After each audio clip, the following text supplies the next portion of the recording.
Welcome to episode 40 of Real Health Radio. You can find the links talked about as part of this episode in the show notes at www.7, so S-E-V-E-N health.com/40. Welcome to Real Health Radio. Health advice that's more than just about how you look. And here's your host, Chris Sandel.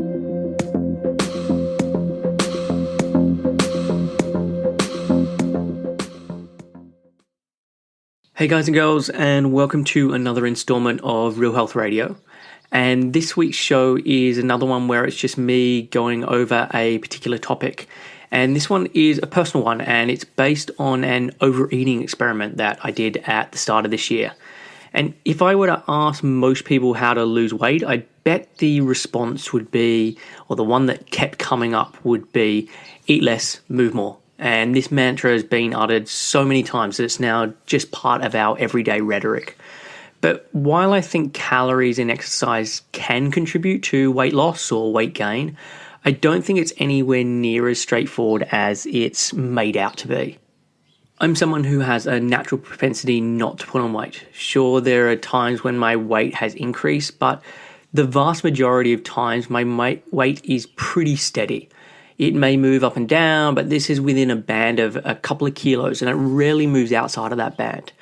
For quite a while, I've been thinking about this. I tend to think of myself as a big eater, but I started to ask myself, is this really the case? Do I have big days or big meals that stick out in my head, but otherwise my eating is just normally on the lower side?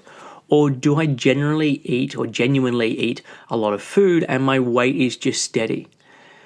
I'm not someone who tracks his calories. I've done it at certain points in the past, but not for a long time. So it's hard for me to quantify exactly how much I ate because I never really paid that close attention to it.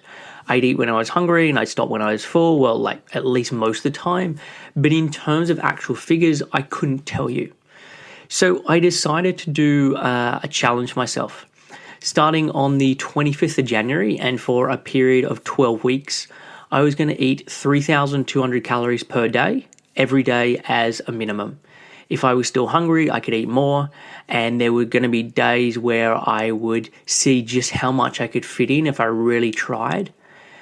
In the end, the experiment only lasted for 9 weeks instead of 12, and I'm going to explain why that was.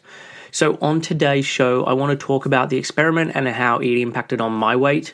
I'm then going to use this experiment as a launch pad to talk about weight for the general population rather than just what happened to me. And this is a topic that I'm constantly asked about, so I thought it would be a great way of covering this. As you'll probably see with starting this show, it's going to be a long one. I have no idea at this stage how long it will end up being, but there's a huge amount of ideas and information that I want to get through.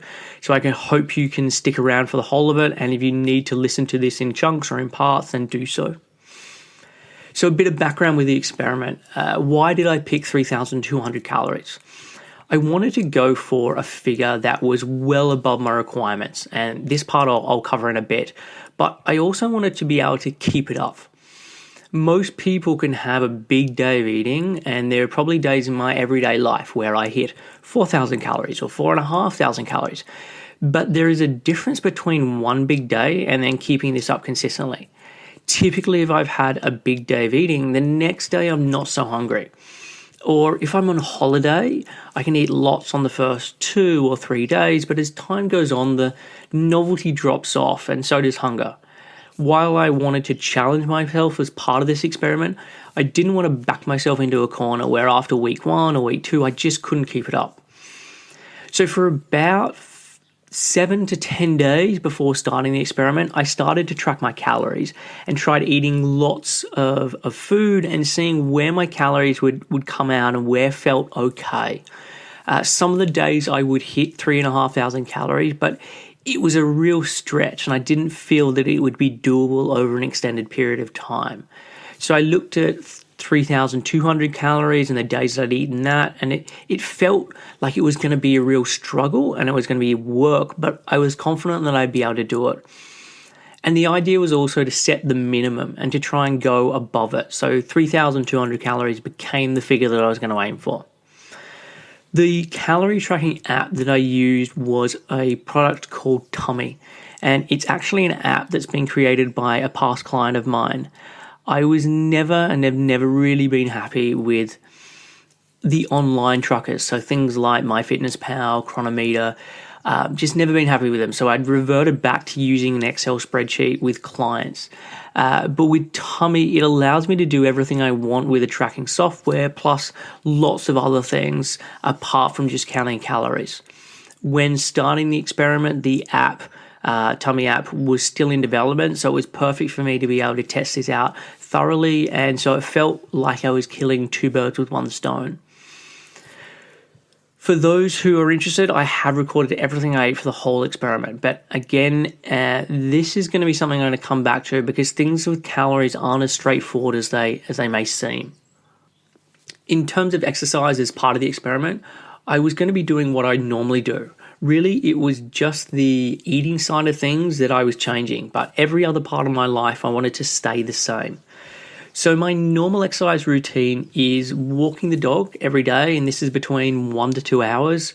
I also do a 1 hour circuit class, and this happens between 1 and 3 times a week, but probably averages out at about 1.5 times a week. And I did keep track of all of this stuff. I had a half marathon trail run that was then booked in for April time, and so started doing some training for this probably about halfway through the experiment. And training consisted of me going for a run. It was normally only on a Saturday, and it only happened on a handful of occasions.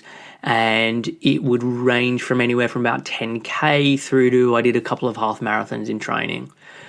I also played golf, but considering the timing of the experiment, I started on the 25th of January, and it was pretty much the dead of winter for a lot of the time. And where I lived, it was very wet and muddy this winter. Golf didn't happen very much. So really the first half of the experiment, even during the second half of the experiment, there's probably only a handful of rounds that I played the whole time throughout it. I got a new iPhone just before starting the experiment, which would record all of my steps each day, which included all my walking, my running, and any time I played golf. As an idea, just to give you a ballpark, I averaged just shy of 9 kilometers a day. And this is for the whole of the year. And this is probably slightly higher now because the weather is nicer and I'm playing a lot more golf recently. But if we're going back to when the experiment ended, it was about 8 kilometers per day. And for those who think in miles, like 8 to 9 kilometers is roughly 5 to 5.5 miles. And in terms of steps, this is somewhere between 11,000 and 1,200 steps. So I wanted to work out what my calorie needs were so I could see how much 3,200 would be exceeding this on a daily and a weekly basis. Now, there's quite detailed ways of doing this stuff in laboratories that can work out your exact amount of BMR and other factors that would really determine your calorie demands. But most people who are interested in weight loss or working out their calories, they don't do any of this. They go online, they put in some height and weight measures, and they see what the site spits out. And so I therefore wanted to do it this way because this is what nearly everyone else does. I wanted to see how much my figures were at the end of the experiment and how they would then match up with the online information and what had been suggested would happen. So with doing this online, you really have two ways of doing it. And there are obviously countless different websites, so I don't mean that there are just two sites. But what I mean is you can either look at your weekly averages and work it out that way, or you can work it out by looking at the individual days. So seeing my figures for a day where I would play golf versus a day where I'd go to circuits versus a day where I'd do some running versus a day I would do no exercise apart from walking the dog, and then based on all of these days, work out how much those happen each week and then work it out that way. So the first way is where it looks at the weekly averages, and this is really the most standard. This is the way that most people do it. This is the way it's done in most calorie tracking apps as well. So you go to a site, it asks for your weight, your height, your age, your gender, and then asks for your level of activity across a week. And it normally has a drop down of about 5 or 6 different options. Some calculators also break down this question about exercise, looking at what are the physical demands of your job and then what are the physical demands outside of work. So I did this calculation on a number of different sites, and the numbers typically would average between 2,650 and 2,750 as my daily calorie needs. Some sites were as low as 2,300, and other sites were as high, or one site was as high as 2,937. So if I was to take the average of all of these sites, it roughly works out at 2,700, which is what these sites estimate I need to maintain my weight. And if I continue to eat 2,700 calories a day, my weight would stay the same. The other way of calculating it is looking at each of the days with different demands and working out what's needed on each of them. Obviously, this is only a rough guess because some days I would walk the dog for slightly longer or slightly shorter, or the circuits class would be more demanding, or I'd spend more time working on my laptop while I was standing versus times working on my laptop where I was sitting. So while this should be a little more exact, it's still very much an estimate. So on the days where I didn't do any exercise except walking the dog, my estimated calorie needs were 3,613. On a day where I'd go and do a circuits class, my estimated calorie needs were 3,095. On a day I played golf, my estimated calorie needs are 3,469 calories. And for a day where I'd go for a run for about an hour and a half, it would be 3,269. And when I do all of these separate calculations and then work out what I need, if I average, say, going to circuits 1.5 times a week, it then works out at 2,716 calories per day. If I go to circuits once a week and then go for a run once, my daily calorie needs would average out at 2,775.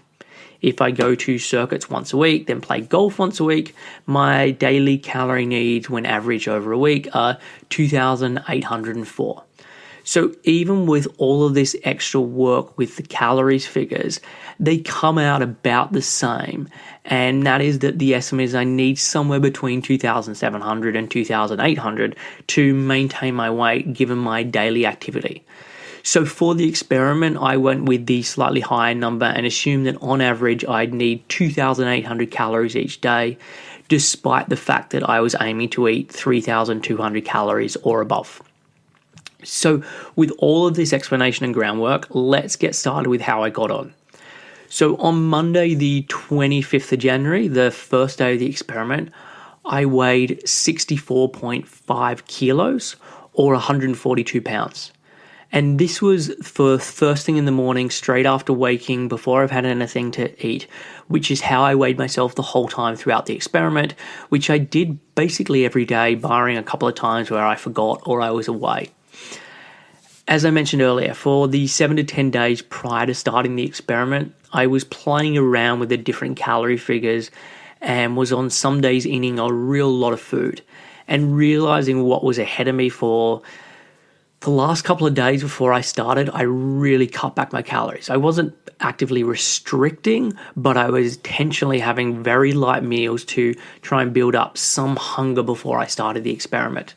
So for the preceding week, before starting, my weight was normally between about 65 and 65.7 kilos, which is 143 to 145 pounds, but only dropped down in those last couple of days because of my intentional undereating to then get to that point of 64.5 kilos or 142 pounds on day one of starting. So rather than going through week by week of everything that happened with the experiment, I'm going to cover it by looking at things I noticed throughout the whole experiment. So to start with, I was eating mostly home-cooked food, with the majority being fruits and vegetables and meat and fish and rice, like basically the way that I normally eat, but just higher amounts of food coming in. But eating this kind of food can be quite filling in comparison to the amount of calories that I would really need. So I started eating more chocolate to help get up the calories. or I'd have, there's a brand called Goo, and they do different puddings and desserts, and so I started having them pretty much on a daily basis. But as the experiment went on, the kinds of foods started to shift. And I was waking up feeling absolutely stuffed, and every day became a real struggle to get the necessary foods in. And so things like above ground vegetables, so broccoli, courgettes, that kind of thing, they really started to disappear from my diet as they would take up too much room from a bulk perspective and just give me so little calories in comparison to what I needed. So as it went on, more and more of my food shifted towards processed foods, or at least ready meals that were more palatable and calorie dense. I started having more frozen pizzas. I started eating more ready meals. There's a line of ready meals called Charlie Bingham that Waitrose does that are delicious. They come in a meal that's meant to be for two people, but I'd have the whole thing to myself. And if I had that, and then I maybe had a dessert and maybe had some wine with it, I could be hitting 15, 16, 1700 calories in one meal. And my eating strategy also changed as I went through. So initially I started out having 3 main meals each day and then a number of snacks. So I'd have a mid-morning snack and a mid-afternoon snack and then a snack before bed. And this worked okay for a while, but then I just couldn't stomach eating so often when I was so full all the time. And so I changed to having really 3 meals a day and maybe some chocolate or some desserts at some points throughout the day. And I try and leave these really long gaps between my meals to just get any semblance of hunger, and then I would start to eat. And towards the end, I started trying to have 3 meals a day, but I'd have one meal that was just huge. So I could then be hitting like 1400 or 1600 or 18 calories in one meal, and it would then take the pressure off for the rest of the other meals, and I could hopefully get there. In terms of macronutrients breakdown, this also shifted a bit throughout the experiment. I normally eat a lot of carbohydrates, and this probably accounts for 45-50% of my calories. And obviously this is a bit of guess because before the experiment I wasn't tracking, but carbohydrates make up a large percentage of what I eat. But as the experiment went on, this percentage dropped from around that 45 to 50% range down to about 35 to 45% carbohydrates, depending on the day. But for me to increase my calories, it was just so much easier for me to up my fat percentage.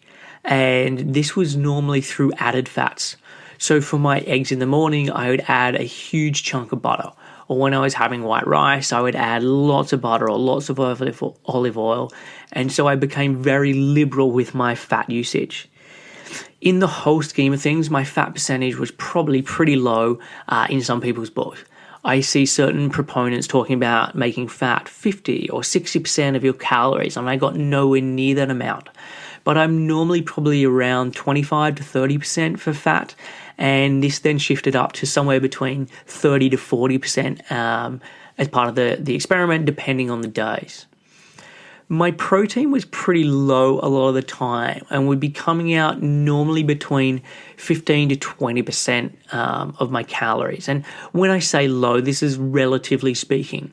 For me to hit 15 or 20% of my calories when I was eating 3,200 calories or 3,600 calories, it still works out at 120 to 180 grams of protein each day. So it is a high amount, but it was just lower in terms of percentage.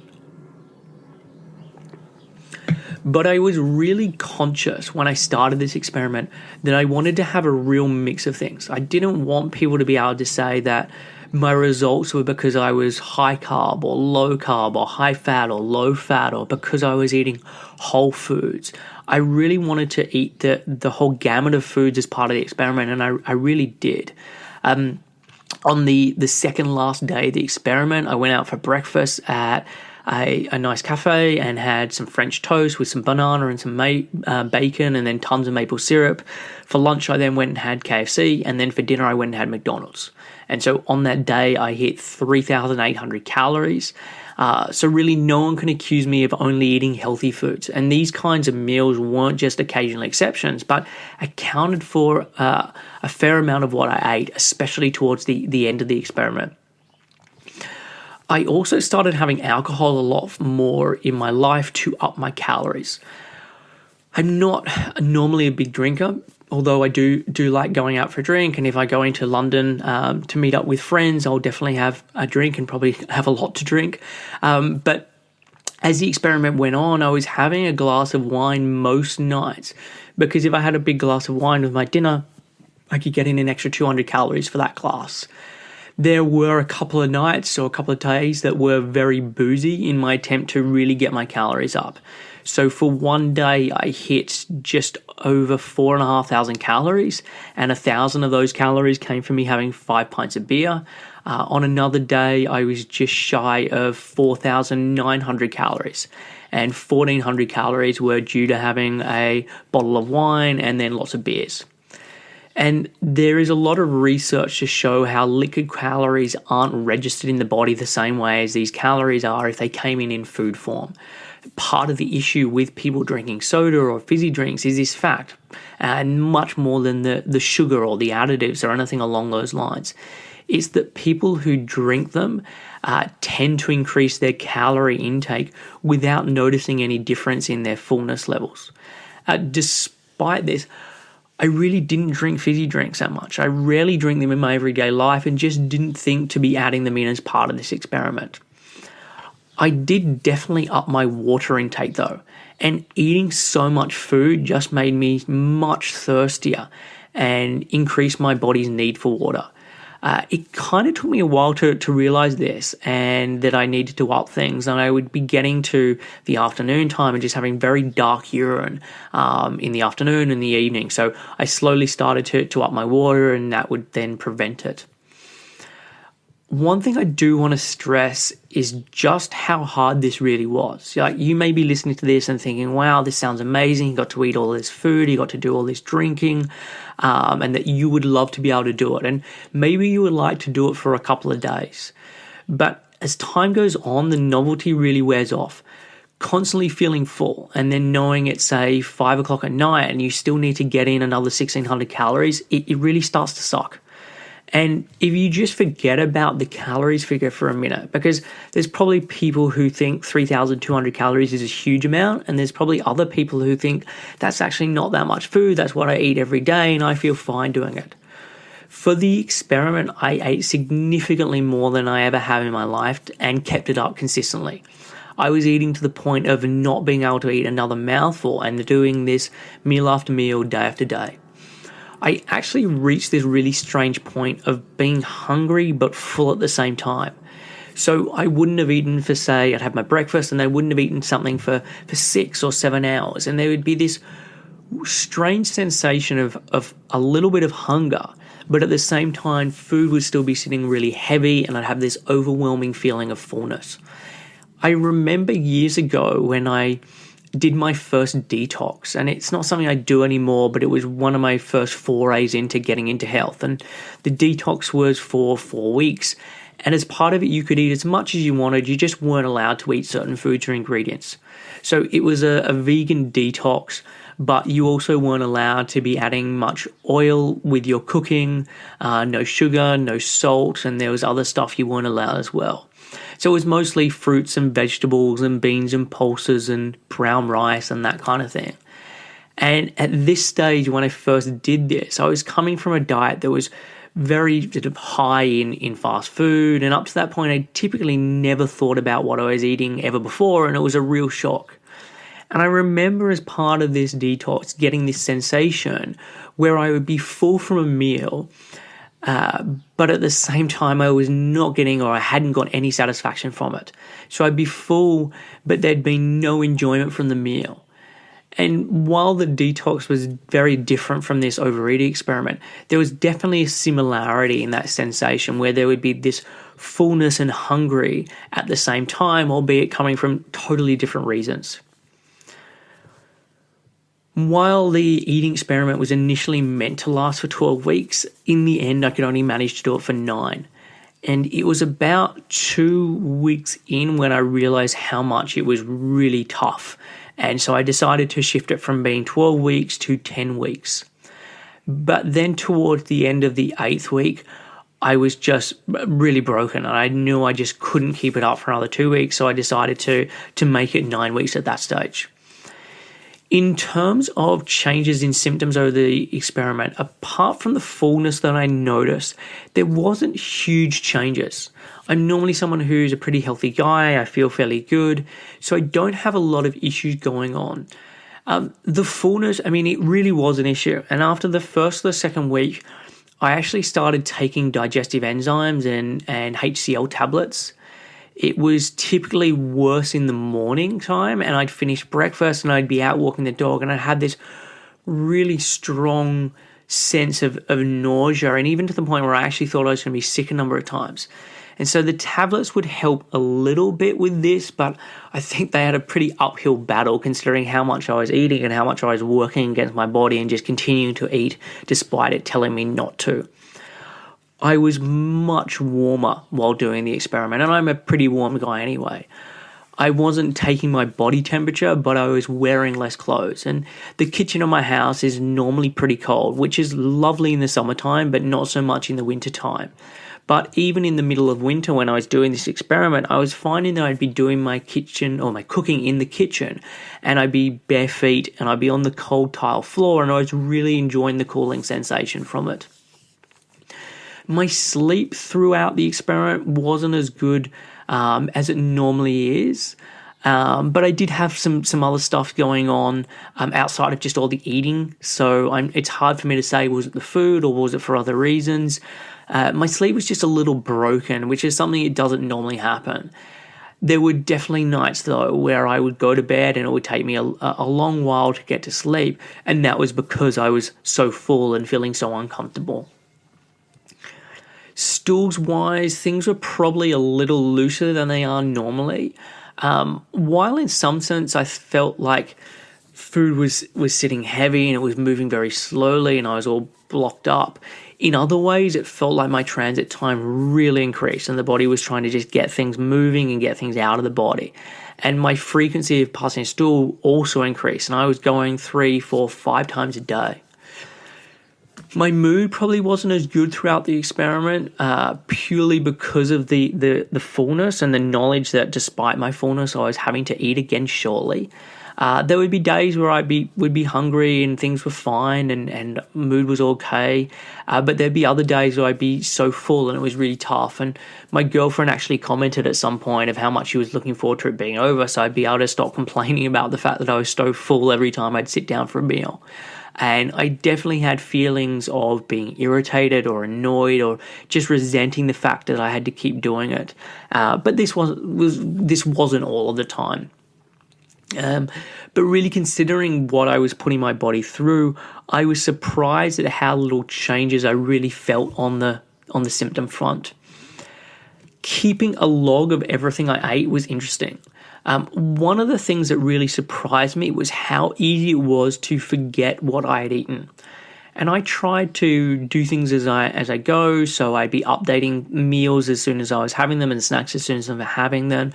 But some days I'd be really busy with clients and I'd be keeping up the eating side, but then I'd be inputting the meals later on. And I could then be sitting there after doing that and be totally stumped about what I'd had as a snack in the morning. So despite the fact that it was only hours earlier, I really struggled to remember. And I know there's a lot of research studies where people have to keep food diaries or remember what they ate to explain it to researchers, and that people always question over the validity and how accurate this stuff is. And I can totally understand this. Despite me making a huge effort and a huge focus on actively marking down everything I ate, I would still find myself in this position of forgetting things. So then the likelihood of asking someone how often they ate a certain food over the last 2 weeks or over the last month, and they're trying to do this stuff from memory, chances are that these memories are going to be wrong, and often quite significantly so. And normally, look, with enough thinking, I was able to remember what I had, and there were a couple of occasions where I just totally blanked on it. I couldn't remember it, so I would put on the log that I had a snack. I can't remember it, and I just didn't put any calories figures in for whatever that snack was. So as I mentioned, my goal was to hit 3,200 calories a day as a minimum. Despite this goal, it didn't happen every day. And normally there would be one day a week where I would be under this figure. Towards the end of the experiment, there were some weeks where I'd be under on 2 days. Sometimes, especially in the beginning time, it was because I didn't calculate my last meal on the app before going to bed. I thought my last meal had been bigger than it was, and then I wake up the next morning, input it, and discover that I was under. As the experiment went on, the days where I was below was because I was just so full that I couldn't eat anymore. But I would add that I was regularly above the 3,200 figure. Sometimes it would be a little bit, so it'd be 3,300. Other days it was like 3,500, 3,600. And other days I was like significantly over, where I was above 4,000 calories, or I'd be close to 5,000 calories. And when I work out the average across the whole experiment, my daily calorie average was 3,347 calories. So just shy of 150 calories extra on top of what my original target was. So this meant that throughout the experiment over those 9 weeks, I consumed 210,846 calories. If we're to go back to the original calculations that I talked about, and say that I needed 2,800 calories per day, this means that it would work out that over that 9-week period, I'd need 176,400 calories. And if the fact that I'd eaten 210,846 calories, this means that over that 9-week period, I consumed an extra 34,446 calories on top of what online calculators said I need. So the figure that is always talked about is that 1 pound of body fat is equivalent to 3,500 extra calories. So if you eat an extra 3,500 calories, you should put on a pound. If you eat or avoid 3,500 calories, so eat under 3,500 calories of what your body needs, you should lose a pound. So that means that 34,446 extra calories would lead to an extra 9.85 pounds, or just shy of 4.5 kilos for what my body should have put on over that time. Now, the math on this is slightly flawed because as extra weight goes on, the body now needs a higher amount of calories to maintain that new weight. I haven't found a good online calculator that lets me reverse engineer this figure based on how much I ate over this period. But my best guess would be that rather than a figure of 9.85 pounds or 4.5 kilos, it would probably be somewhere around 7 pounds or 3.5 kilos. This could be way off, and I could be really bad with my maths on doing this, and it's just based on what I can try and work out from online resources. So if there's anyone out there who can tell me a better way of working it out, then please get in contact, and I'm happy to hear it. So with this in mind, then, let's look at what happened with my weight and match this up with the extra calories each week. So as I mentioned earlier, on the morning of the first day of the experiment, I was sitting at 64.5 kilos or 142.2 pounds. At the end of week 1, so this is actually the Monday morning of week 2, I was sitting at 65 kilos or 143.3 pounds. So I had put on half a kilo or 1.1 pounds over that week. If we're using the 2,800 calories of the daily baseline of what I needed, during that week, the first week of the experiment, I ate an extra 4,286 calories. So if 3,500 calories is meant to lead to a 1 pound increase, in my case, it took 4,286 calories for a 1.1 pound increase. So then at the end of week 2, my weight was now 65.7 kilos or just shy of 144.8 pounds. So I had increased by 0.7 of a kilo or 1.5 pounds. And during this week, I ate an extra 3,835 calories over what it's estimated I needed. And so hence the weight increase. But week 3, there was an interesting thing. Despite the fact that during week 3, I ate an extra 3,928 calories above what I needed, my weight actually came down.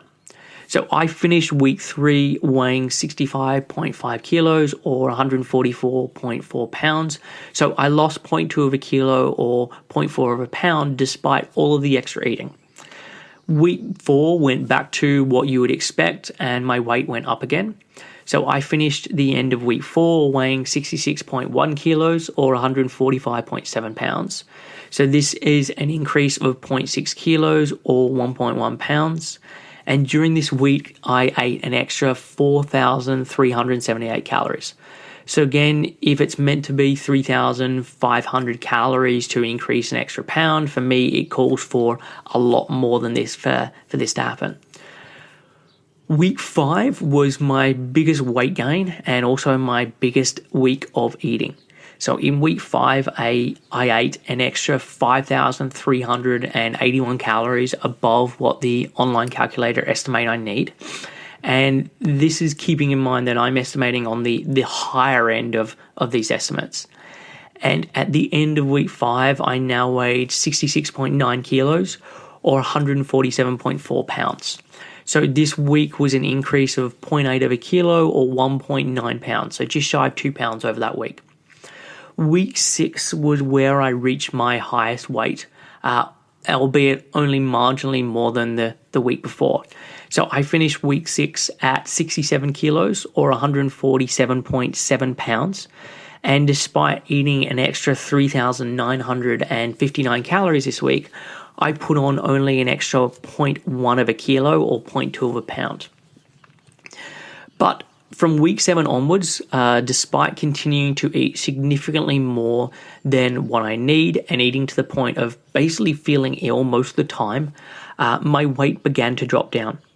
So at the end of week 7, my weight was now 66.2 kilos or 145.9 pounds. So despite the fact that this week I ate an extra 3,934 calories on top of what I needed, I actually lost 0.8 of a kilo or 1.1 pounds. So I lost just shy of 2 pounds during that week despite all the extra eating. Now, the last 2 weeks, I was really struggling to keep my calories up.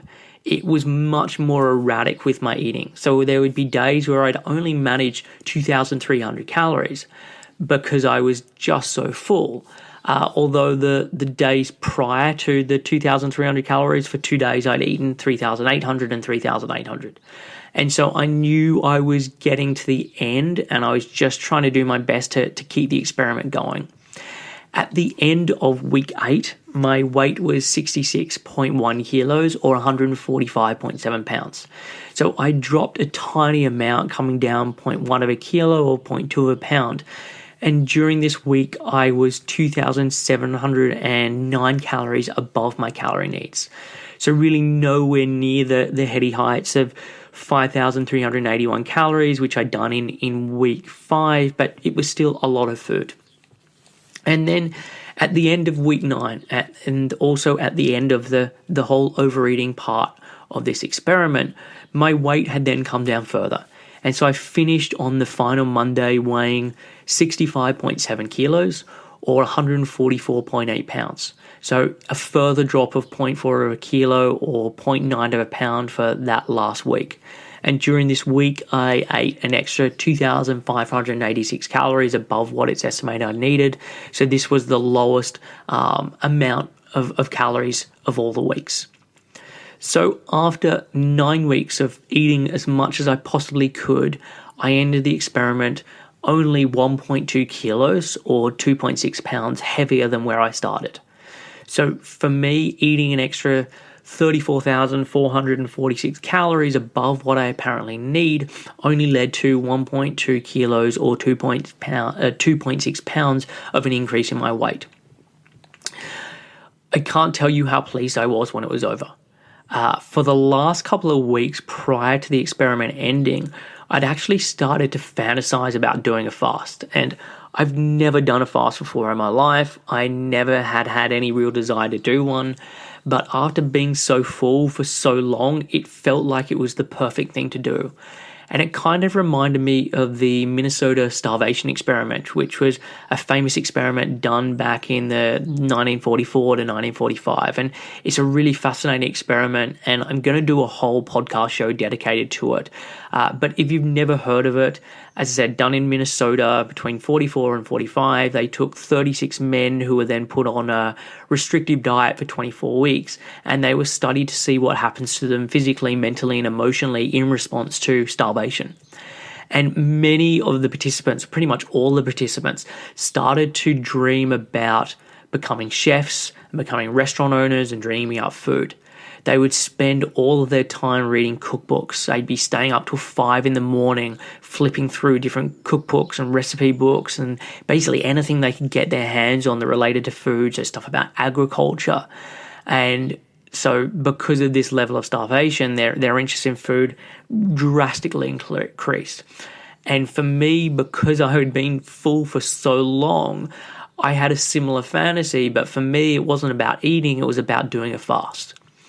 So for the first couple of days after the experiment, my eating was pretty light.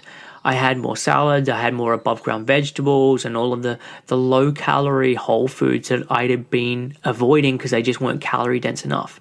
I didn't actually do a fast, but I would say for the first handful of days, I didn't eat very much at all. It actually took a little while for my hunger gauge to come back properly. As I mentioned earlier, I had this really weird feeling of being hungry and full at the same time.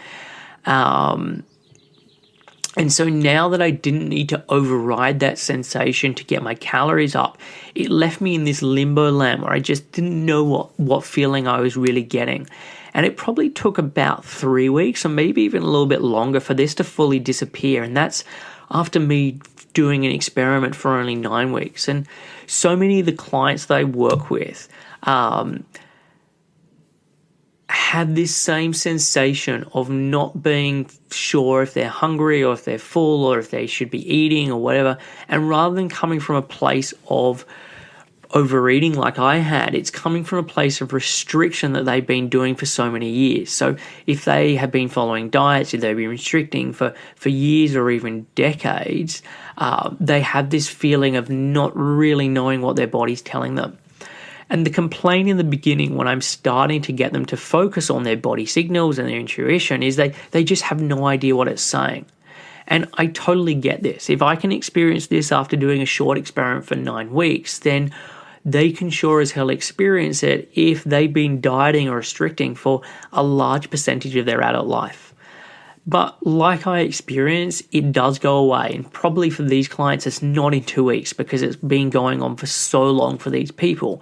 But the more people start to eat and listen to their body and feed themselves correctly, it does change and they can get back to a place of listening to their hunger signals and the hunger signals being correct.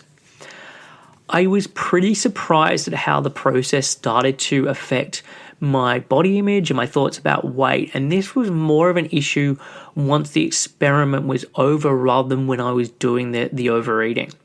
So the week after I stopped doing the experiment, my weight started to come down, which is really no surprise. But what was strange was after about 3 or 4 days of decreasing, it actually started to go up again despite eating really tiny amounts in comparison to what I was doing before. And after 5 days of eating small amounts, I was actually slightly heavier than when I ended the experiment. And by the end of the first week after the experiment was over, my weight was down to 65.3 kilos or 144 pounds, which is only a tiny drop from where I finished the experiment. After the end of week 2, I was basically at the same place. And while I had no right to feel frustrated, the fact that my weight wasn't going down really started to annoy me. And getting on the scale each morning became a very unpleasant experience. And I'm someone who has really good body image, and I realized that the difference between a couple of kilos on a scale makes absolutely no difference to my health, to my appearance, to really anything. But for some reason, this hyper-analyzing of my weight and my eating and everything that had gone on for such a long time meant that when I get on the scale and I was expecting or possibly hoping for it to get down and it wasn't, it would really start to affect me. So to remedy this, I just stopped weighing myself on a daily basis. And instead, I would do it once or maybe twice a week. And this change really helped. And the small amounts of frustration that I was experiencing started to go away. And I would add it was probably helped by not just the less focus, but the weight did then start to go down. So 3 weeks after the experiment was over, I was at 64.7 kilos or 142.6 pounds. 4 weeks after the experiment was over, I was at 64.5 kilos or 142 pounds, which is where I started the experiment. And at the time of recording this, we're 7 weeks on since the experiment was over. And as of this morning, I'm sitting at 63.4 kilos or 139.7 pounds. So I'm now 1.1 kilos or 2.4 pounds lighter than before I started the experiment. And so my normal weight range is typically between about 61 and 64 kilos, which is 134 to 140 pounds. By the middle of summertime, when I'm playing a lot of golf and spending more time outdoors and doing gardening and that kind of thing, I probably get to the real lower end of that scale, which is typically what happens for me. I started the experiment at a higher level than normal, and I want to explain a little why that happened. Part of the reason for the higher amount was I had a pretty horrible end to 2015. My girlfriend at the time, or the end of last year, was actually pregnant, and we were both very excited about becoming parents. Unfortunately, it turned out to be an ectopic pregnancy, which was only discovered after her fallopian tube had ruptured, and I had to rush her to hospital in excruciating pain, and she needed emergency surgery. So prior to this event happening, my weight had been sitting around 61, 62 kilos. In the space of a number of weeks, this jumped up to being around 64 to 66 kilos, purely from the stress of the situation and how it affected me.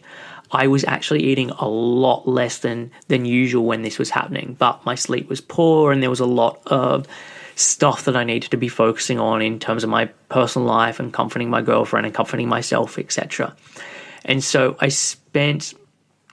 after that happened, I then spent 4 weeks in Australia on holiday with my girlfriend over the Christmas period.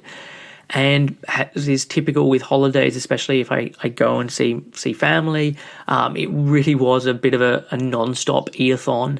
And we were going out to lovely restaurants and eating lots of decadent food and drinking lots of wine. And so my weight then didn't really come down over that time. So when I started the experiment, which is actually only a couple of weeks after returning from Australia, I was still sitting at that new higher weight level.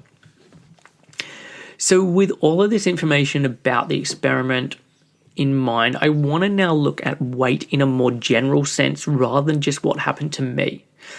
And to start with, I am under no illusions that I am I am an anomaly, and then I know that I'm sitting at the far end of this spectrum when it comes to difficulty putting on weight. Not for a minute am I suggesting that if you do the same thing as part of this experiment that you are going to get similar results, because 99 out of 100 people are going to get very different results to what I did. And I think someone's weight and their propensity to put on or lose weight happens on a spectrum.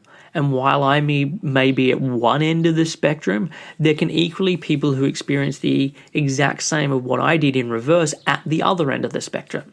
So they can go on a diet where they cut their calories and do so rather drastically. And they then keep that up for 9 weeks. And despite apparently having this huge calorie deficit, what actually happens in terms of weight that they lose can be a tiny amount in comparison to what some online calculator would estimate would happen. And just like I had to use an inordinate amount of willpower to keep me eating despite my body's best effort to get me to stop, they experience something very similar. They are hungry all the time to the point of it becoming all-consuming. At some point, they just can't take it any longer, like I did, and they return to eating in a way that feels more right for their body.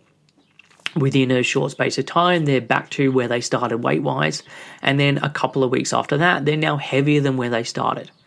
Despite putting in a monumental effort doing exactly what people told them to do to lose weight, it doesn't result in the outcome that they expected. And part of the reason for this is due to a concept known as the weight set point theory. And the weight set point theory is the idea that the body naturally and automatically controls your weight. It suggests that your body has an ideal weight range that it likes to keep you in, and this range can be anywhere from a small couple of pounds or kilos up to, say, 15 or 20 kilos, which would be like 23 to 45 pounds, and this depends on how much someone weighs. It's normally estimated that it's roughly 10% of your body weight. So most people can fluctuate up and down within this range, and this happens on a fairly regular basis. However, moving out of this range in either direction becomes much more difficult. And I definitely saw this with my overeating experiment. And it's not just my experiment, it's been shown with other experiments that look at starvation and overfeeding that the body will fight to get back to where its ideal weight is. And if it's then provided with what it needs for this to happen, it will do this very naturally. And I don't think I ever moved outside of my natural range during this experiment. I butted up against the top level, and my body then did everything in its power to bring me back down. And now that I return to the more normal way of eating, my weight is dropping down to the lower end of the range where it normally sits. And body diversity is a real thing. Even though it's not what we're exposed to every day in the media and in advertising and all that, it is a real thing. And just as it's unrealistic that everyone can be a size 6 or a size 8 in UK terms, or a size 2 or a size 4 in US terms, it's also unrealistic to think that everyone can get to the point of being 300 or 400 pounds or 130 or 180 kilos. A huge majority of people just can't get anywhere near this higher weight, no matter how much they tried. So even if they're eating terribly, even if they're under a huge amount of stress, even if they're doing everything that they shouldn't, their weight will go up, but it will max out way before they get anywhere near these numbers. So while there is a genuine fear from lots of my clients that they will hit this huge, or their weight will start to spiral and just go up and up and up and will never stop, this is just as unrealistic as it is their desire to be a size 4 or a size 6. I am very conscious of the privilege that I receive in society due to things that I have absolutely no control over and I've done nothing to warrant. So I'm male, I'm white, I'm middle class, I'm thin. But for now, let's just look at the thinness side of things. In my life, there are things that I do and that I keep up that probably have some impact on my weight. So in my normal life, I do all of my own cooking, or pretty much all of my own cooking, with fresh ingredients. I get regular exercise and movement on a daily basis. I go to bed early and get plenty of sleep. I have good self-care and I manage my stress. I have happy and supportive relationships. I have good self-esteem and feel very autonomous in my life and the decisions I can make. All of these things undoubtedly help with the weight that I weigh. But the vast majority of why I weigh what I weigh is just dumb luck. And this is the way that I am, for better or for worse, and there's not much that I can do about it. And I often think about this and think what it would be like if I lived in a society where actually they favored fatness and they valued this instead of leanness. And if the standards for beauty was someone who weighed 300 or 400 pounds. And in that society, I would be royally screwed, because the likelihood of me ever getting to that place are slim to none. And imagine how people would then talk about my weight in the same way as they talk about people's weight who are heavier now. If I was told I was lazy, I lacked willpower, I obviously didn't care about my health, like how horrible and deflated I would feel about myself. Well, maybe I could then start to try and increase my weight by starting to change other things. So not just the amount of calories I ate. Maybe I could stop doing so much exercise. Maybe I could start going to bed at later times and messing with my circadian rhythm in an attempt to increase my weight. Maybe I could start eating less fruits and vegetables and eat even more processed food. Maybe I could start having more alcohol or more fizzy drinks. Now, the problem with this is that even if I did start to put on weight through all of these methods, and in this mythical world that we're talking about, this is valued and I'm being complimented because of it, my health is now being jeopardized and is starting to suffer. Sure, I may start to put on more weight and I may be able to reach this weight goal and be benefiting from it in some ways from a status perspective. But it's actually having a much more detrimental effect on my health. And this is what I see happening in our current society. People making changes in their diet and lifestyle that are about losing weight, which in their mind they tell themselves are about getting healthy, but in reality these changes are pushing them further away from health. And this is why so much of what I do with clients has little to do with weight. Can weight have an impact on someone's health? Yes, it certainly can. But there are a couple of big parts to this that I think people need to realize. The first is the point at which weight starts becoming a problem is much higher than most people think. So using BMI, which is a very flawed system, but let's use it for this explanation. The healthy category for BMI is 18 to 24. The overweight category is 25 to 29. The obese category is 30 to 39, and the extremely obese category is 40 and upwards. So in most people's mind, being overweight, so a BMI of 25 and onwards, is where they think the real danger starts. But really, this isn't the case. BMI only really starts to have a statistical difference once you get to around a BMI of 31 or 32 and upwards. And that means that on average, on paper anyway, having a BMI of 23 or having a BMI of 29 basically makes no difference. And considering that obesity starts at a BMI of 30, even in the early stages of obesity, it has very little impact from a statistic perspective on someone's health. And there's a great book by Paul Campos called The Obesity Myth, which I highly recommend, that looks at a lot of this stuff. The second point with this is that people's habits then have a huge impact on their risks. And this is without a change to someone's weight. So things like how many fruits and vegetables someone eats, what exercise or movement they do, whether they smoke, if they drink moderately, all of these significantly impact on health. And when these variables are then taken into account, you can have a situation where someone is lean and someone is obese, and they're following or both following healthy habits, and their risk of death and other disease are pretty much the same.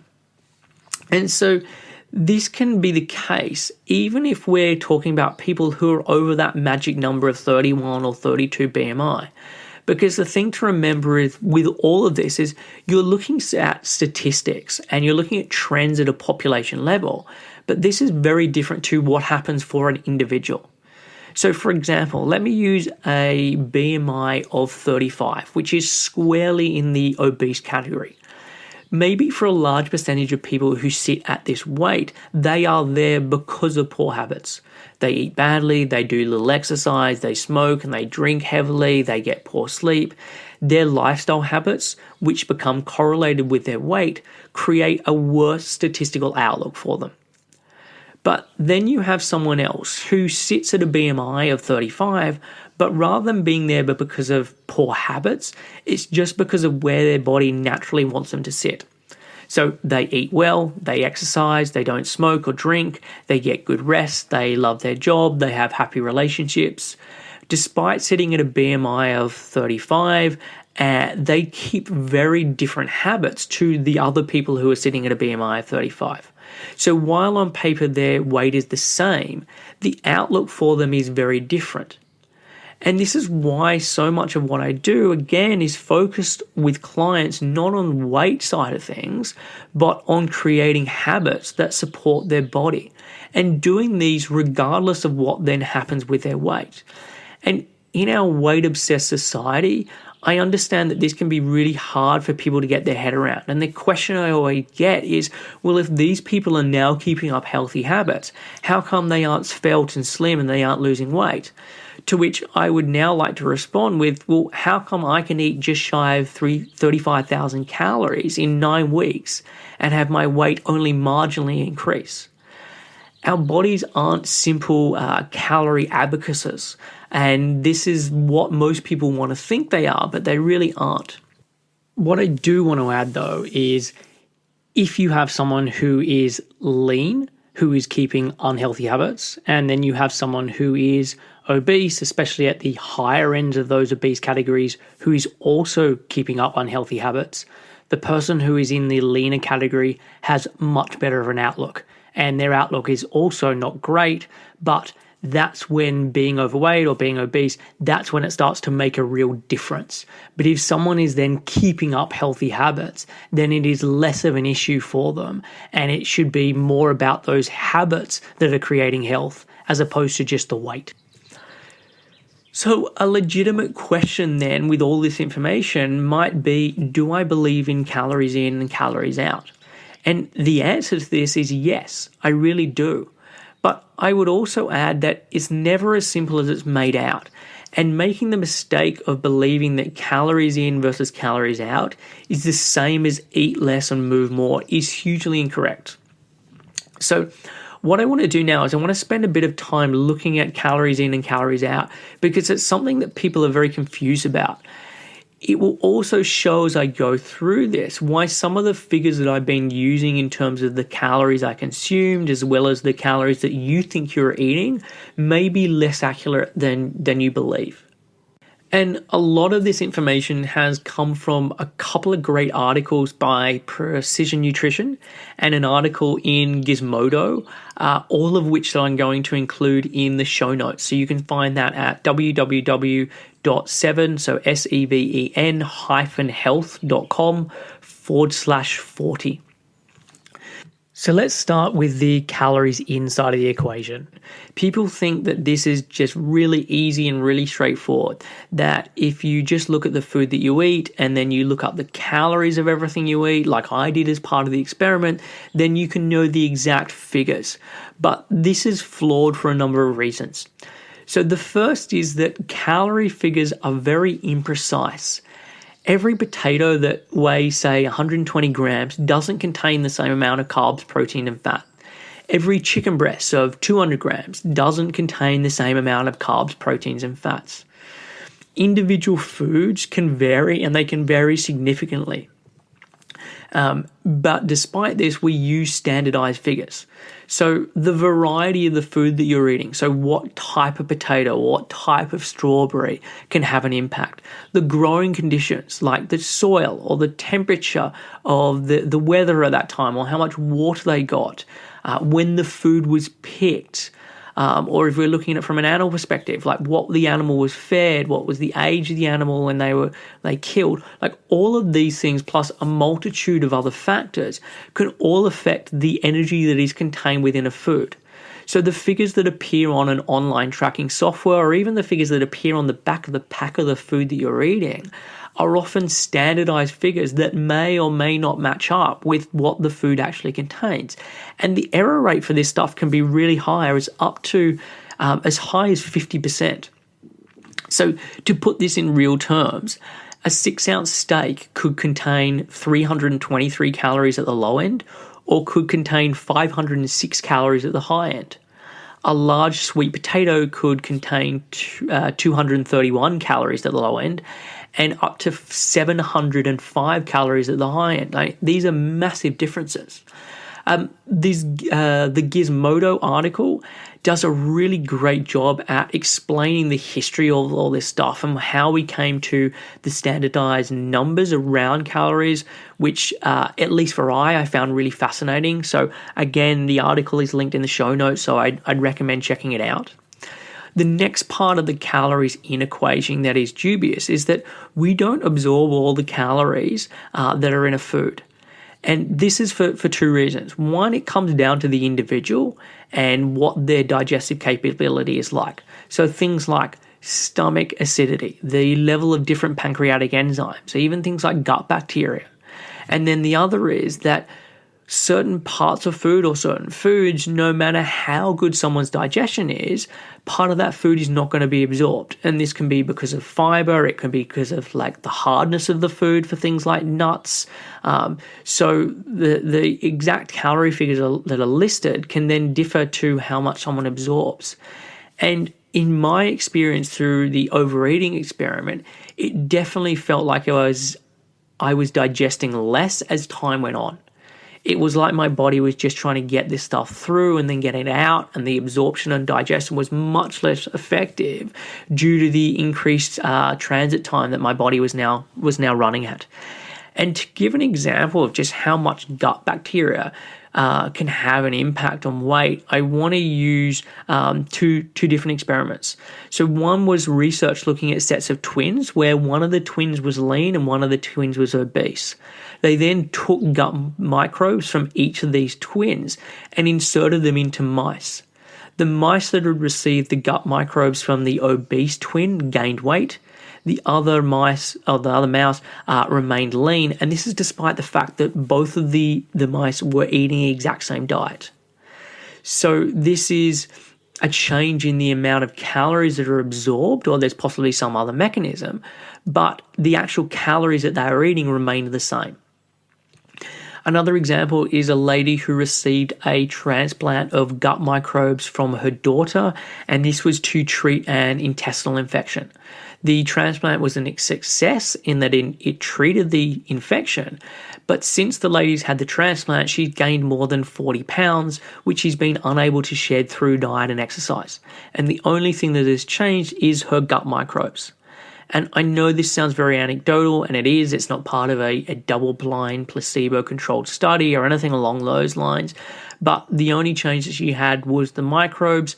And just like her, I mean, there's no way of us seeing inside ourselves on a daily basis and seeing what's going on with this. But it can have a real impact on the calories in figure because of our absorption rate. How our food is prepared can also affect the number of calories that are available for digestion. There's a fantastic book called Catching Fire, How Cooking Made Us Human by Richard Wrangham.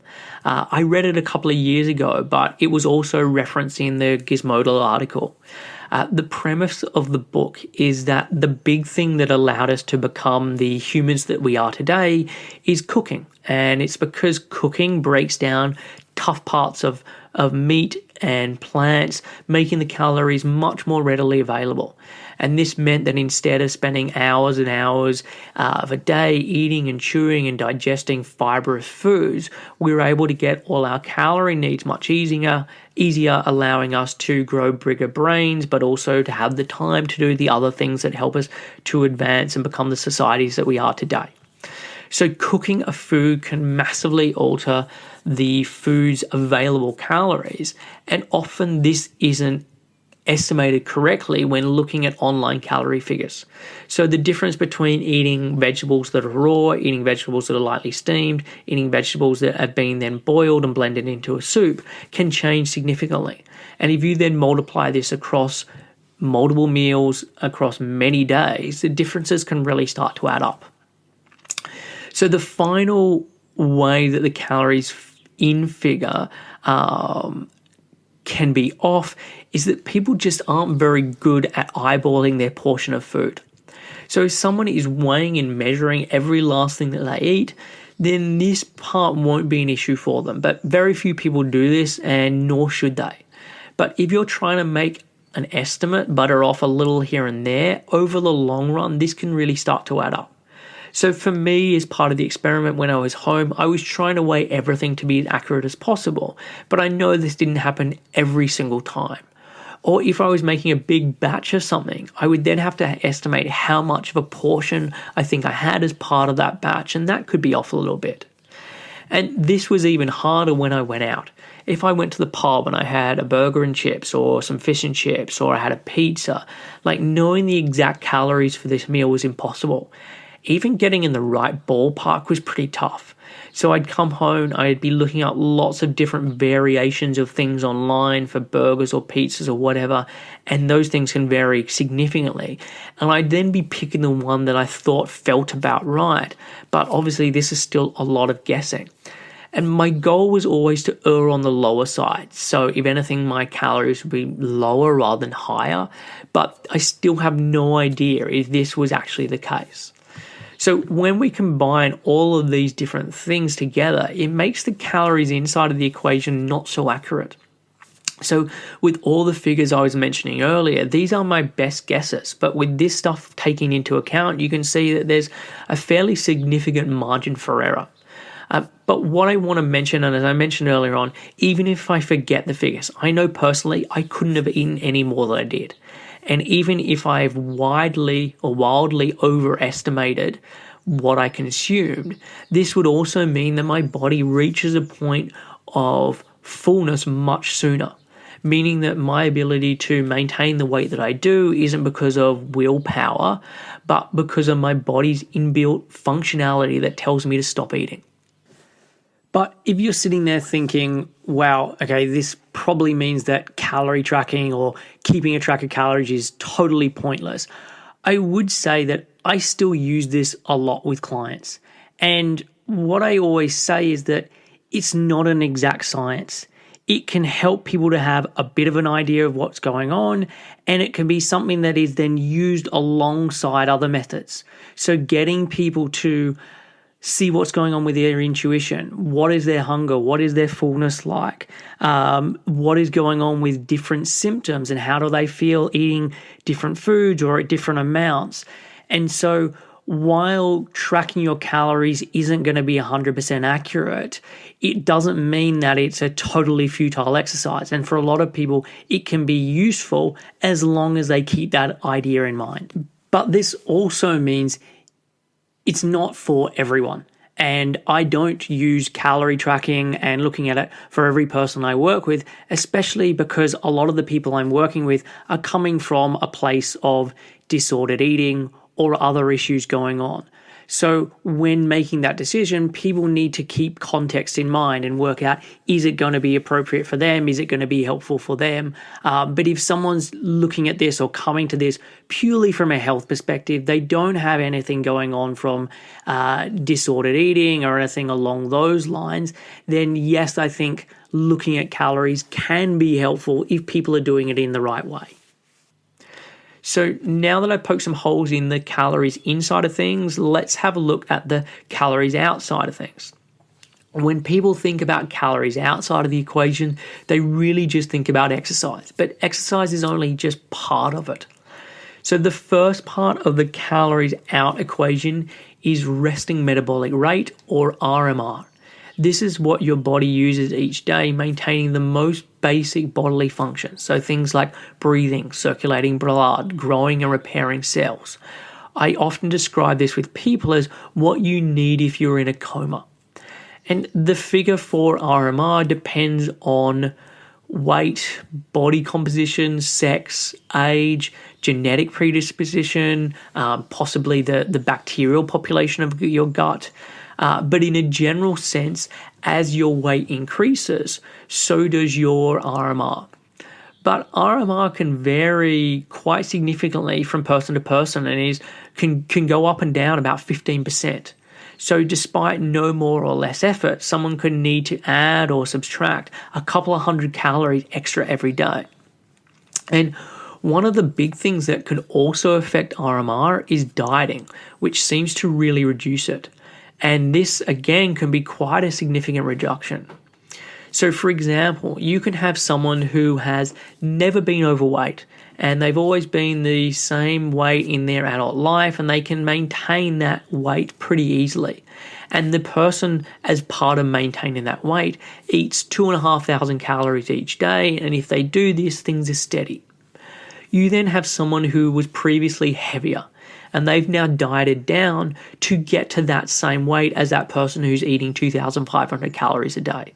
But in this person's case, because of the fact that they've dieted and that this has then affected their RMR, they now have to eat just 2,150 calories to maintain this same weight. So you have two people who are the same weight, but one of them has to eat 350 calories less each day just to maintain it. And there was a fascinating article that recently came out by Gina Colada in the New York Times looking at past participants of The Biggest Loser and how so many have struggled to keep their weight off. And she looked at their BMR and how much this had been reduced. And even though it's actually 6 years on since these participants had been on The Biggest Loser, their RMR has never recovered and it's still at very low amounts. And this article, it spread all over the place, and I know lots of people had different opinions on it. And undoubtedly, there are safer and more moderate ways for people to lose weight than The Biggest Loser, and ways that may spare a reduction or so much of a reduction in their metabolic rate. But weight loss typically leads to someone having a lower metabolic rate than someone who is at this weight range and has always been there without dieting. And with the evidence we have, that pretty much stays there. So even after 6 years, and this is in other experiments as well, not just from this Biggest Loser article, that RMR stays at that lower level for as far as we know for the rest of their life. So the next component of the calories out figure is the thermic effect of eating. So digesting your food actually uses up calories, and this digestion can typically represent anywhere from 5 to 10% of the calories figure. But not all foods are created equal. In general, you'll burn more calories in your effort to digest protein, and that's normally about 20 to 30% of its calories. For carbs, it's roughly 5 to 6% of calories, and then for fats, it's worth 3% of calories. And this is why, again, I wanted to have a real variety as part of my experiment, and also why I wanted to keep protein on the lower side. If protein was making up, say, 30 or 40% of the calories, it would be easy for someone to say that the reason I didn't gain much was because I used protein and protein uses up more to digest, and this is why it happened. And it's why I also wanted to include lots of processed foods and fiber-free foods, because these are foods that are very simple to digest and so then give much more extra calories in their reduced digestion expenditure. And considering more and more of these foods made up a larger percentage of what I was eating as the experiment went on, it then leads to further sort of head scratching of why my weight continued to come down and not go up as part of that. The final two categories as part of the calories out equation relate to movement. And one is physical activity and the other is known as non-exercise activity thermogenesis, or NEAT. And there can be a bit of an overlap here of what goes into which category. So for example, walking or gardening, for some people they consider it part of someone's physical activity, for other people they consider it part of their NEAT. But if we conclude all of these or these two categories together, it includes any activities that you undertake as part of your exercise regime. So running, lifting weights, going for a swim, doing some cycling, whatever it may be. And then it's also all the other movement that happens during the day. So things like walking to work, doing some typing, performing some yard work, doing some cooking, standing in the shower, fidgeting, etc. So with this all in mind, I want to go through how people can get their calories out figures wrong. I've already talked about RMR and how dieting can affect this, but really individuality in the numbers can occur for lots of reasons outside of just dieting. So someone's genetics or their epigenetics, the amount of brown fat that someone has, the amount of sleep that they get, their hormone levels and how this can fluctuate and affect the RMR. So for example, if for a woman with her menstrual cycle, where she is in the cycle can affect the resting metabolic rate. So for example, from the point that she gets her period onwards, it starts to increase, and it's normally the last week before she gets her period that her RMR is at its absolute highest, and it's calling for more calories at that time. Fitness trackers and exercise machines that tell you how much you've used as part of that exercise or how much you've used throughout the day are notoriously wrong. And this margin for error can be anywhere from about 5% to upwards of about 25%. So for example, if a device says that you burn 300 calories, in reality it could be 260 or it could be 340. Also, When someone tries to increase their calories out, or one of the variables of calories out, it normally has a knock-on effect on one or possibly more of the other variables in terms of calories out. So for example, if someone starts to really ramp up the amount of exercise that they do to burn more calories, often the body will then pull down the RMR, or the amount of NEAT that they do. So outside of this intense exercise, they're now becoming a little less inactive, they're becoming more inactive, and some of the body functions are being reduced to compensate for this new expense. So while it feels like all this extra effort's being put into burning those extra calories, in reality, the end result might be much smaller, or it could be basically the same. And these changes in terms of things going up and things going down don't just happen on the calories outside of the equation. Typically, if calories are reduced, in terms of calories in are reduced, calories out are equally reduced. And if calories in is increased, calories out are equally increased. And most of these things are totally unconscious, and we don't even know that they're happening, and they're done purely by the body. And it's through this mechanism that most people are able to maintain their weight without giving it much thought or thought at all. And it's not because they're eating the exact same amount of calories each and every day. It's because little shifts up and down are matched by the body, making little shifts up and down. So let me use some figures to help put this in perspective. Let's say that you have a guy and he needs to eat roughly 3,500 calories a day to maintain his current weight. In 2 years' time, he jumps on the scale, and lo and behold, his weight is the same as it is today. Over those 2 years, if he's kept up an average of 2,500 calories a day, he will have eaten 1,825,000 calories. So a pretty significant amount when you put it all together like that. Now let's just assume that instead of eating 2,500 calories a day, he added in an extra 50 calories a day. And this is a tiny amount. It would be something like 4 or 5 peanuts, or 3 water cracker biscuits, or 1 tablespoon of sugar. Something that could easily happen without someone making any notice of it at all. Over a 2-year period, this extra 50 calories a day would account for 36,500 extra calories. And again, if we use the simple but flawed formula of 1 pound equals 3,500 calories, this means an increase of 10.4 pounds or 4.7 kilos. But despite what this simple math says, most people wouldn't notice this change. And this is because the body isn't this static machine, but it's a living and breathing organism that modulates things based on the feedback that it's getting from the environment. And so these tiny increases in calories would create a tiny increase of the amount being used, while at the same time increasing satiety, and possibly the next day or the next week, at some point the calorie intake coming down slightly, and then the calorie out figures also coming down slightly. So I hope that better explains calories in, calories out, and why it's not the same thing as eat less and move more.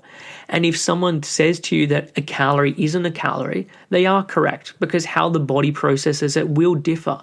But this doesn't invalidate the laws of thermodynamics, and it doesn't prove that calories in versus calories out isn't correct. It just shows that it's not this nice, neat thing that it's made out to be. Now, there are lots of people online who are selling weight loss that I totally disagree with. What they're suggesting as part of this is extreme, even dangerous, and I would say these people need to be avoided.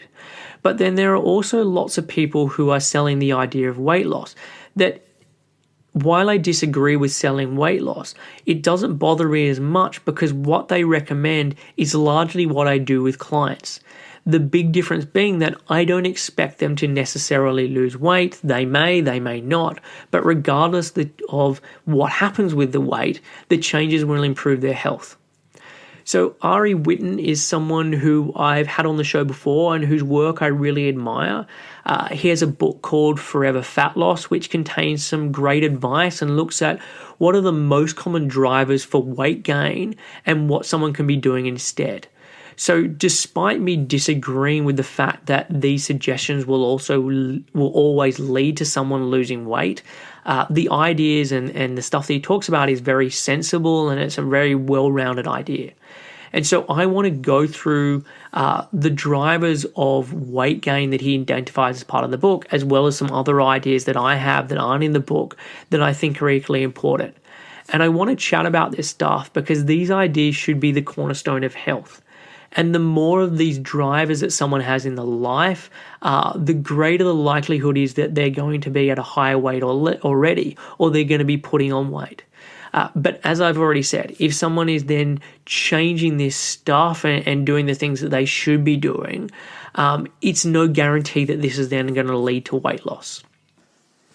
And with that said as well, one thing to keep in mind is you don't need to be making all of these changes overnight. So when looking at the potential drivers and some of my suggestions for how to counteract them, you don't have to change all of them at once.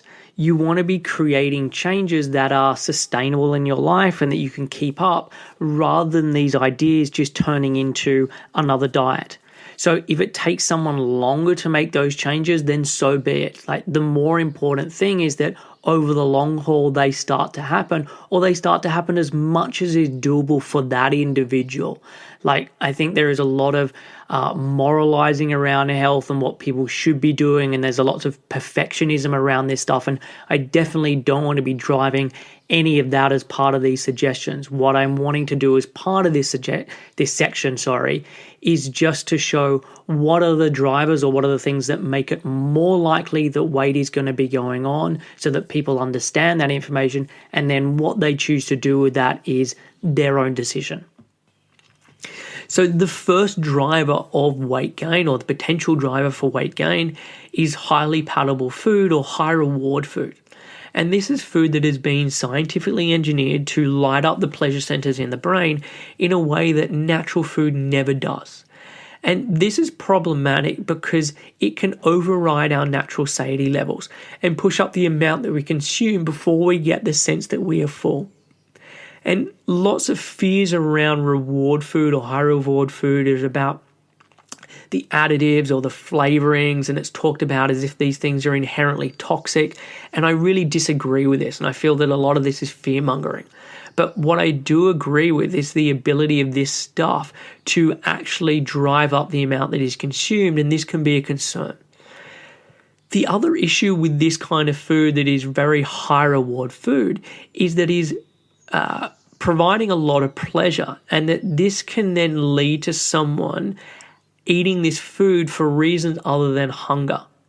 And the pleasure it provides can then be so strong that people start to use it as an emotional crutch, in the same way that someone uses other substances like cigarettes or alcohol. And both of these reasons then lead to people consuming more calories than they ordinarily would, and then not getting the feedback that they've overeaten the way that they would if they were eating less rewarding food. And as part of this, it can actually start to increase someone's weight set point. So rather than hitting that ceiling where their weight, where they hit that top of their weight band and the body then starts to defend this and starts to get them to eat less or try to bring the weight down, instead the weight set point can start to increase, and in a sense, the body starts to let that happen. At this stage, from a research perspective, we have no idea why this happens, but we can see that it does actually start to happen. So the way to deal with this driver of weight gain is to base much of your eating around whole and unprocessed foods. So things like meat, fish, eggs, dairy, fruits, vegetables, beans, pulses, grains, nuts, seeds, butter, coconut oil, olive oil, that kind of stuff. Like foods that have been staples of our eating for millennia. And not all clients are going to do well on all of this stuff. And personally, I don't use a lot in the way of nuts and seeds and often pulses with clients. But at least from a research perspective, these kinds of unprocessed foods should be what the diet is largely based around. The next potential driver for weight gain is food diversity. And this is often referred to as the buffet effect, as at buffets or really anywhere where there's lots of food options, people tend to eat more. Even just think about finishing up a normal meal where you're really full and you wouldn't really want to eat another bite of that meal you just had. But then someone suggests desserts, and lo and behold, the thought of that different food now appeals to you, and you can then fit it in. And part of the reason why traditional societies were lean, even when there was no food shortages, is because their diet was so simple and often the same meal would be repeated over and over again. It was having the same meal for breakfast, for lunch, for dinner, every single day, basically from when you were born to when you died. And in that situation, the level of excitement from a meal is going to be fairly in check. And yes, there would be seasonality and there would be variety in some sense. So maybe your summer meals are different to your winter meals. But within those seasons, it would be pretty much the same meal ad nauseum.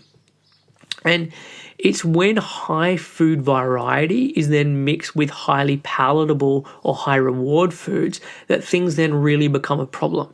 Because with this combination, we then have the likelihood that someone is going to overconsume and often in quite a big way. So the fix for this one is to be eating more simple meals that stick to just a handful of foods. And I know that people are encouraged to have a real variety in their diet, and I do agree with this. But maybe this variety should be coming at different meals rather in the same meal. And this is why eating out in restaurants, if it's happening a lot, can be an issue. Because in a restaurant setting where you have a whole menu to choose from, it's easy to fill up on one thing, then just order something else like dessert, simply because it's there. And personally, I think that if someone is doing a lot of their own food, cooking, and they're making their own whole food, cooking at home, food variety is less of an issue. So if you're thinking about following these suggestions, please don't be freaking out, thinking, I need to be eating really plain and bland food. Like, this is definitely not the case. The next possible driver for weight gain is issues with circadian rhythm. So your circadian rhythm is the 24-hour cycle in your physiology processes that go on within your body. So certain hormones, system, and processes naturally increase and decrease at certain times of the day and the night.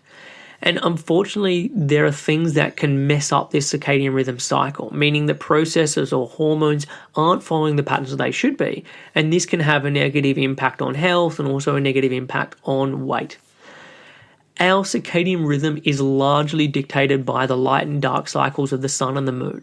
As woo-woo and hippie-ish as this may sound, we evolved over millions of years when night and day would dictate our movement, it would dictate when we were awake, and it would dictate when we were asleep.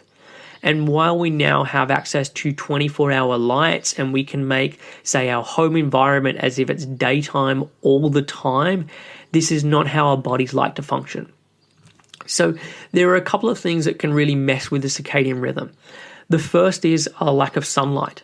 So sunlight penetrates our skin as what helps to wake us up in the morning, get us going. It helps to create vitamin D. Sunlight gets into our cells, so through penetrating into our skin and then into our cells, and this increases the cell's ability to produce energy. So getting adequate sunlight is really paramount to good health. The next thing that can mess with our circadian rhythm is bright light in the evening time. And it's not necessarily all types of light, but more of the light that falls into the blue spectrum. And these are the kinds of lights that are in high amounts on things like computer screens, TV screens, smartphones, tablets, and the modern lights that we have in our home. And this blue light can be very stimulatory in a time, especially at nighttime, when our body should be winding down. And the body interprets this light as if it's morning time or it's daytime. And this then hampers processes that should be happening as part of the circadian rhythm at nighttime. The next thing that can mess with our circadian rhythm is lack of sleep or poor quality sleep. So we now have the ability to stay up all hours, whether we're talking about someone working on their laptop or working through the night, or someone being entertained in front of a TV. And this means that lots of people are getting much less sleep than they actually need. Or because of different things that person is doing as part of their diet or their lifestyle, even when they do go to bed at a reasonable time, they have difficulty falling asleep, or they're waking in the night, or their sleep is just very restless and not restorative. And I've actually done a whole podcast show on sleep that addresses all of these circadian rhythm details in all these details in much more detail. So I'll link to that show in the show notes, and I really strongly suggest checking it out, as it's one of the most listened episodes that I've done, and lots of people have contacted me to say how helpful it's been. But in a general sense, to improve your circadian rhythm, you want to make sure you're getting regular sunshine, which obviously depends on where you live in the world and what season you're in.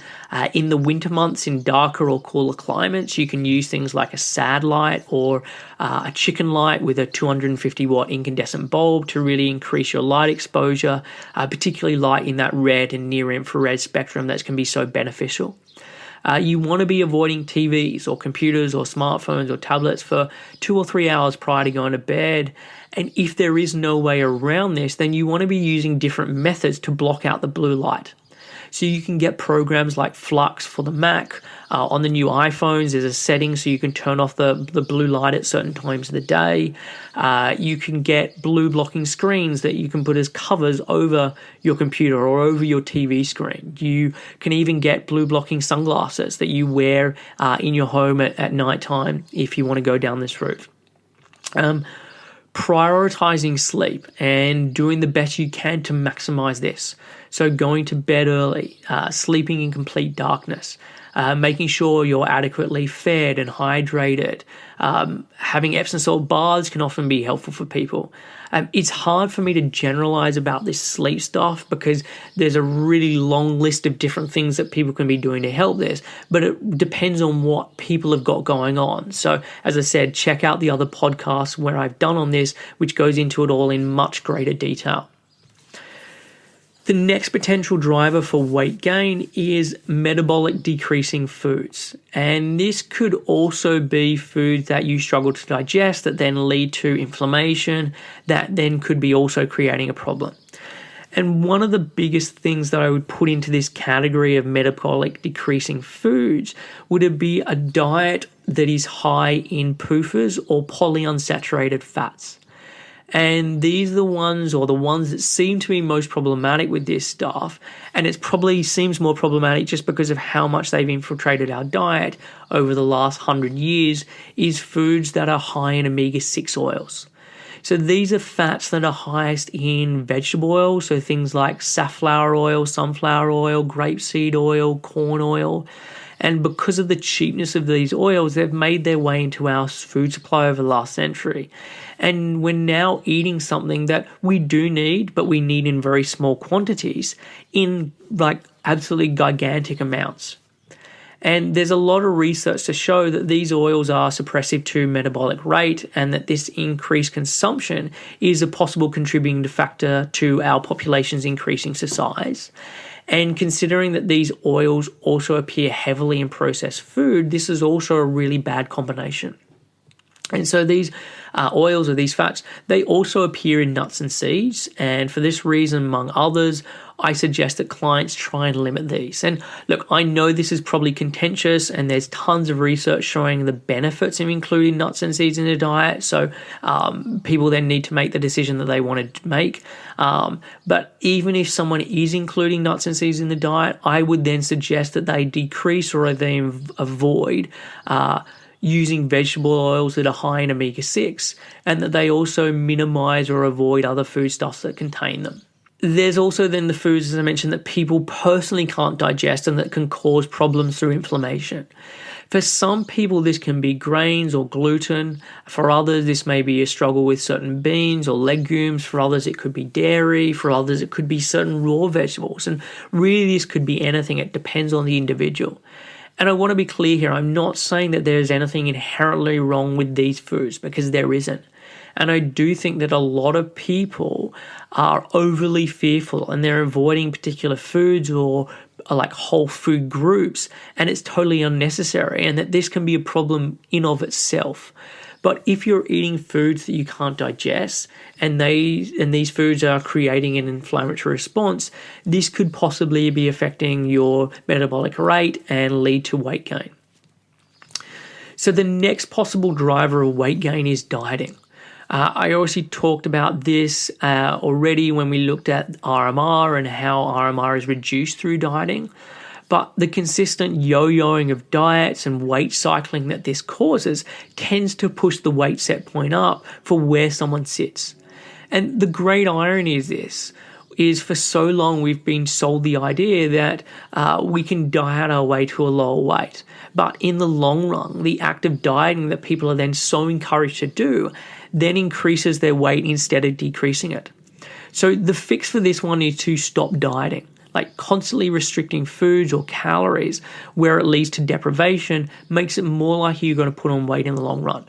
Willpower is a real finite resource, and eventually you start butting up against your own biology, which drives you back to food and your weight back up. And there's nothing wrong with changing what you eat, and this is often a necessary step for most people, regardless of whether they're trying to change their weight or not, but from a health perspective. But there's a difference between eating to satiety with whole foods, which is what I encourage people to do, versus someone actively keeping their calories low and constantly fighting against hunger. I mentioned earlier about the thermogenic nature of protein and how it uses up a much higher amount of calories to digest. Because of this, lots of research suggests that if someone's trying to lose weight, that they should first set their protein figure and then work out their carbs and fat after this. And protein needs will vary depending on someone's weight and the amount of exercise they do, but a general starting point is probably 1 gram of protein for every pound that someone weighs. At some point, this figure stops being appropriate. For example, if someone weighs 300 pounds, they won't necessarily need to be eating 300 grams of protein a day. And when weight starts to get higher and higher, protein is often estimated at 1 gram per pound based on someone's lean body weight. So based on where, like if you look at someone's frame, if they were to be leaner, where would their weight lie, and then working the protein out that way. Another way of looking at it is getting someone to keep their protein somewhere around 20 to 25% of calories. At this percentage, they will pretty much fall in line with all the other ways that it can be calculated. And this is what I mostly do with clients and where I get them to aim for. So the next possible driver for weight gain is macronutrient restricting. So macronutrients are carbs, proteins, and fats, and all of them are important for health and shouldn't be kept lower than the body needs, because if we do, it can have an impact on metabolic rate and therefore lead to weight gain. And this is a tricky one for 2 reasons. The first is that we're constantly told that this is what you should do to lose weight, that you should go low fat or you should go low carb, and that if you do this, the weight will just drop off. The second issue is that what happens in the beginning or in the short term isn't necessarily what happens in the long term. So while going, say, low carb can lead to weight loss to start with, over the long haul, it can start to lead to weight gain. And this can be confusing because someone initially feels like they finally found the solution to their problems. And for the first 6, 9 months or however long, going low carb can really work a treat. But at some point it stops working, and then rather than someone seeing that maybe restricting their carbs is a problem, people really double down and they think that they need to restrict their carbs even more. And unfortunately, this just further hurts the metabolism, making weight gain more likely and creating a myriad of other symptoms. What I do want to say to this is it has been shown that people can do well on a very wide range of different diets and with varying macronutrient percentages within the diet. And while this may be true at a population level, not every individual can do well on every different type of diet and macronutrient amounts. And it's not just about what someone's genetic makeup is, but how they live their life. So what kind of exercise are they doing? What does their job look like? How old are they? What's their stress levels like? What health conditions are they trying to deal with? All of these different variables can affect someone's needs and demands for different macronutrients. And this doesn't mean that everyone really has this narrow band that they have to be keeping up to. For most people, it's actually the opposites. But when people start to then be pushing at the extremes where they're keeping a particular macronutrient too low, this is when it then starts to create a problem. And when I say too low, I mean too low for their needs. So people can be healthy on a low-carb diet or a low-fat diet or a vegan diet, But just because some person can do that doesn't mean that it'll definitely work for you. So my fix with this stuff is really to avoid anything with the extremes. Understand that the macronutrients aren't bad, they don't cause weight gain in and of themselves, and that you should be working out what ranges you do best on. And you can do it that way, or you can really just forget about all of this and instead just eat a diet that's largely based on whole foods. It includes the stuff that I went through before, so meat and fish and dairy and fruits and vegetables, etc. And if you're then eating this stuff in regular amounts, you know that you're going to be getting everything that you need. So the next potential cause for weight gain is micronutrient deficiencies. So micronutrients are vitamins and minerals. These are substances that are used in the body as catalysts and assist in a whole range of different functions. And when they are in too low amounts, functions within the body can start to break down, and one of the problems this can lead to is decreased metabolic rate. From an evolutionary perspective, when we used to eat food, it would be packed full of micronutrients. Refined and processed foods are then foods where these have been reduced. For some refined products, say something like white rice, this isn't so much of a problem. For other processed foods, the amount of micronutrients are almost non-existent, and then this becomes more of an issue, especially as more and more of this kind of stuff makes up space in someone's diet. So again, if we're looking for a fix to this one, it comes back to eating a diet that is based around whole and unprocessed foods. Like, I know it's not sexy, it's not headline grabbing as, say, an extreme diet that we're regularly told and is touted towards us, but it is what is needed to fix that issue. The next potential cause for weight gain is actually prolonged calorie overconsumption. And so on one level, this seems really obvious that if people are over-consuming calories, they're going to put on weight. But if we know what we do about the weight set point theory, and that the body should fight back to get someone to stop eating and to maintain their weight, why is over-calorie consumption a problem? Well, consistently having more calories coming in than the body needs can start to damage the cell's ability to function properly. Normally, as we eat food, it gets digested, then makes its way into our bloodstream. This is then shuttled into our cells, where it's then turned into cellular energy. If more and more energy is coming in, the cells can, in a sense, become backed up with how much energy they can produce. And so in the beginning, more of this extra stuff then gets stored in fat, but over time, the body becomes less capable at doing this because more of the storage space is already taken up. And this leads to higher amounts of sugars and fats in the blood, and this can lead to things like insulin resistance and then diabetes. So to quote Ari Whitten directly, chronic calorie overconsumption creates a situation where the cells intentionally become less efficient at taking in nutrients and producing cellular energy, since they're trying to protect themselves from the toxicity of chronic overabundance of nutrients in the blood. And by nutrients here, he's really referring to the carbs, proteins, and fats rather than the micronutrients. Now again, this comes back to food reward and palatability. It's hard for someone to get to this level of overabundance when eating whole foods because the body stops being hungry and you get the single signal to stop eating so much earlier. But with highly rewarding food, you can easily overconsume without noticing. And this is something I know from my own overeating experiment. As more and more time went on, the only way I could keep my calories up was to increase the level of refined and processed foods.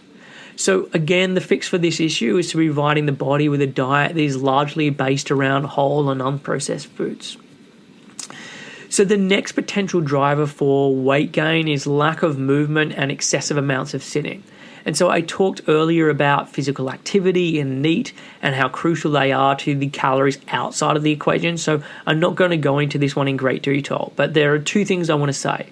First, while most people think of exercise as part of this, really what people should be thinking about is the day in its entirety and how much movement and movement of all levels of intensity has been included. We have this fascination with exercise and typically intense exercise. So going and doing a boot camp or going and do P90X or Insanity or other such extreme exercises. But even if someone is doing this 3 or 4 or 5 times a week, this isn't a lot of moving. And if the rest of the time someone is then sat down and working, the amount of movement that someone gets in the whole scheme of things is pretty low. Alternatively, if someone can be using low-grade movement at regular intervals or for large sections of the day, this is going to drastically increase the amount of calories out figure. And for those who are in a desk job, like one of the suggestions is for them to be doing more of their work while standing up. Or you can go so far as to get a treadmill desk, so you're walking on a treadmill while you're working. And obviously this isn't going to be doable for everyone, and I know these things can be expensive, but the message is that the more time that someone can be spending moving during the day, or at least not sitting, the more likely it's going to help from a weight perspective. The second thing here is that extended sitting is an independent risk factor. So even if someone is going to the gym regularly, if they're sitting for a long time, the time at the gym is not going to undo this sitting. The whole sitting thing has been talked about, in my opinion, in pretty hyperbolic terms. And in some places, people have talked about sitting as being this generation's smoking. I don't think it's quite that bad or quite that extreme. But really, the suggestion should be that people should be avoiding sitting for an extended period of time. If you need to spend a large time sitting, doing a project or whatever, then break it up with some of it standing and some of it doing little bits of walking, or some of it even just as simple as every hour doing a little bit of stretching before sitting down and continuing on with what you need to do. And I will add that people need to be realistic about this stuff, and there will be certain tasks or certain types of work or certain types of thinking that they're just much better at doing when they're sitting down. So for these times and for these tasks, then they should do it sitting down. But wherever it's appropriate and wherever it can be done, people should be spending as little time sitting as possible. So the next potential driver for weight gain is emotional eating. Now, emotional eating is a whole spectrum of things, some of which can be rather harmless, others which are not so. So, for example, having cake for someone's birthday probably comes under the banner of emotional eating. It's part of a celebration. It doesn't really serve any health perspective if we're thinking about it in terms of nutrient-dense foods. So birthday cake would be emotional eating. Having a tough day at work and coming home to foods that are for comfort or cheer you up also falls under the bracket of emotional eating. So maybe instead of cooking after a tough day's work, you come home and you get a Thai takeaway, or you go to a restaurant and get a Thai meal, and that's a form of comfort. Now, for nearly everyone, this is something that happens in their life. The idea that there's only some people who emotionally eat is really nonsense when we think about it in this broader sense. But when it starts to create a problem is when emotional eating becomes a regular facet of someone's life. So more and more of what they eat is less about supporting their health and their body and more about supporting their emotions. And if this then gets mixed up with strong emotions like shame and guilt, and this then turns into binge eating, then this can be even more of an issue. And this, for me, is a big area that few people look at when thinking about weight, apart from maybe paying some lip service to the idea. But if someone uses food in this manner, no matter what dietary changes are suggested, the act of consistently using food as an emotional crutch is going to be a bottleneck in making those changes stick. So the fix for this one is getting to terms with what is going on emotionally and finding other coping mechanisms. So self-care is going to be a big part of this. And this often takes a lot of time of people, and it's normally also requires some form of therapy or some kind of change work where they look into this. For lots of clients I see, body image is a big component for emotional eating and is a big driver for this stuff, but this isn't always the case. So really, whatever the reason, regular emotional eating is a potential driver for weight gain. Another potential driver is a thyroid issue. So something that causes some form of hypothyroidism. Your thyroid is often talked about as the master gland in terms of controlling metabolism. And your thyroid and the thyroid hormones that it creates and that you create within the body have a direct impact on each of your cells, and this impacts on their ability to produce energy, to produce hormones, to influence what flows into and out of the cells. This can affect numerous areas in the body. So whether we're talking about slowing digestion, increasing risk of recurrent illness, or increasing lethargy. But one of the most common features of someone having a thyroid issue, especially hyperthyroidism, is an increased propensity to put on weight and or a greater difficulty losing weight. I've actually done a whole podcast on thyroid issues, its diagnosis, foods that support the production of T4 and T3, which are the main thyroid hormones. So I strongly recommend checking this out, and I'll link to this podcast in the show notes. The next potential driver around weight gain is stress. And stress can actually cut both ways in that it can lead to the suppression of hunger and weight loss, or it can lead to hunger and then a greater propensity to store fat and weight gain. And this is particularly around the abdomen or the middle. I know that stress is a buzzword that everyone talks about. And the one thing I want to make clear is that stress is unavoidable. It isn't inherently bad. And that it's an adaptation mechanism within the body, and the body trying to support us and to help us. If it is correctly mediated, then stress isn't a problem, and it actually is what helps us grow. But it's when stress goes on for a long time or is happening at regular intervals, and the body isn't being provided with the things that it needs to be able to deal with that stress, whether we're talking about food or rest or some other form of self-care, that this is when stress becomes an issue. I've written 2 articles on the topic that I'm going to link to in the show notes. So one is about my experience with stress and its impact on my weight. I've had 3 distinct times in my life over the last decade where I've had some very intense stress that has led to periods of weight gain, even when I was eating less than I normally do. I've already mentioned one of these when I was talking about my girlfriend's ectopic pregnancy last year, but this article goes into details of other areas and is a really good read. The other article looks at different hormones that are involved as part of the stress process and which combinations will lead to hunger suppression and which would lead to the opposite and people eating more. It's only short, it isn't too technical, so anyone will be able to understand it. It's based on the work of Robert Sapolsky from his book Why Zebras Don't Get Ulcers, which is probably one of my favorite books of all time. So I'll link to both the article and to also this book in the show notes because I really recommend people checking it out. So there are 3 more potential drivers for weight gain, and these 3 are much less in our control and often totally out of control. They are areas that too few people talk about, but if we're really serious about looking at why increased weight is happening, it should really be at the top of the list. So the first of these is weight stigma. The fear of being fat, the persecution of people that people receive because they are fat, the fat shaming that happens both implicitly and explicitly every day. This leads to further weight gain. And there has been study after study to show that this is the case. For every person that has been shamed into going to the gym and making changes in their life that lead to weight loss, there are hundreds who've had the opposite experience, often without even knowing it. For example, there was a study released last year that found people who believed that they were overweight or obese were more likely to overeat as a stress response, therefore making actual weight gain more likely. But the interesting thing that this study showed was it didn't matter if the reality was the case of whether someone was overweight or not. It mattered whether they believed that they are overweight. So you could have someone who wasn't overweight, but they believed they were, and this would lead to the same pattern and the same weight gain. There was also another study done in which a group of women were shown a weight stigmatizing 10-minute video clip.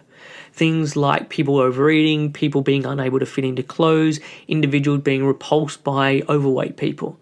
They then had a control group, and this control group instead was shown a neutral video. Once the video was over, the women were then asked to fill out a questionnaire, and while filling it out, they were provided with snacks of M&Ms, jelly beans, and chips. The overweight participants who'd viewed the weight stigma video ate more than 3 times as many calories as overweight women who were shown the neutral video. And all while some of these women, and from my perspective, some of these women probably consciously chose to self-soothe, I bet the majority of them had no idea that this was happening. The way that weight is pathologized and the way that we talk about it as if this person is lazy or lack willpower or the whole morality around food in someone's body makes it way more likely people are going to put on weight. And there's no simple fix that you can do for this one, at least not at the society level. Like hopefully one day weight and talking about weight in a negative way will be seen in a similar way to making racist or homophobic remarks. But I think we're a long way off this. At a personal level, people can be following groups or participating in exercise where there is a weight-inclusive focus. This obviously won't change every situation in someone's life, but it can also help to shift beliefs, increase self-esteem, and mean that when events or comments or articles do come up that are negative, that someone is better suited to deal with it. I would also add that weight stigma is problematic because it pushes people towards dieting and doing things that are damaging to their metabolism. Rarely do people feel shamed about their weight and then think, okay, let me think level-headedly about the assessment of what I'm doing and if it's supporting my health. And for the areas where it's not supporting my health, I'm going to make some sustainable changes that are going to be things like eating more fruits and vegetables or going for a walk with a friend to help. What they do is they start doing something very extreme that promises rapid weight loss or a whole body transformation in 6 weeks or some other such nonsense.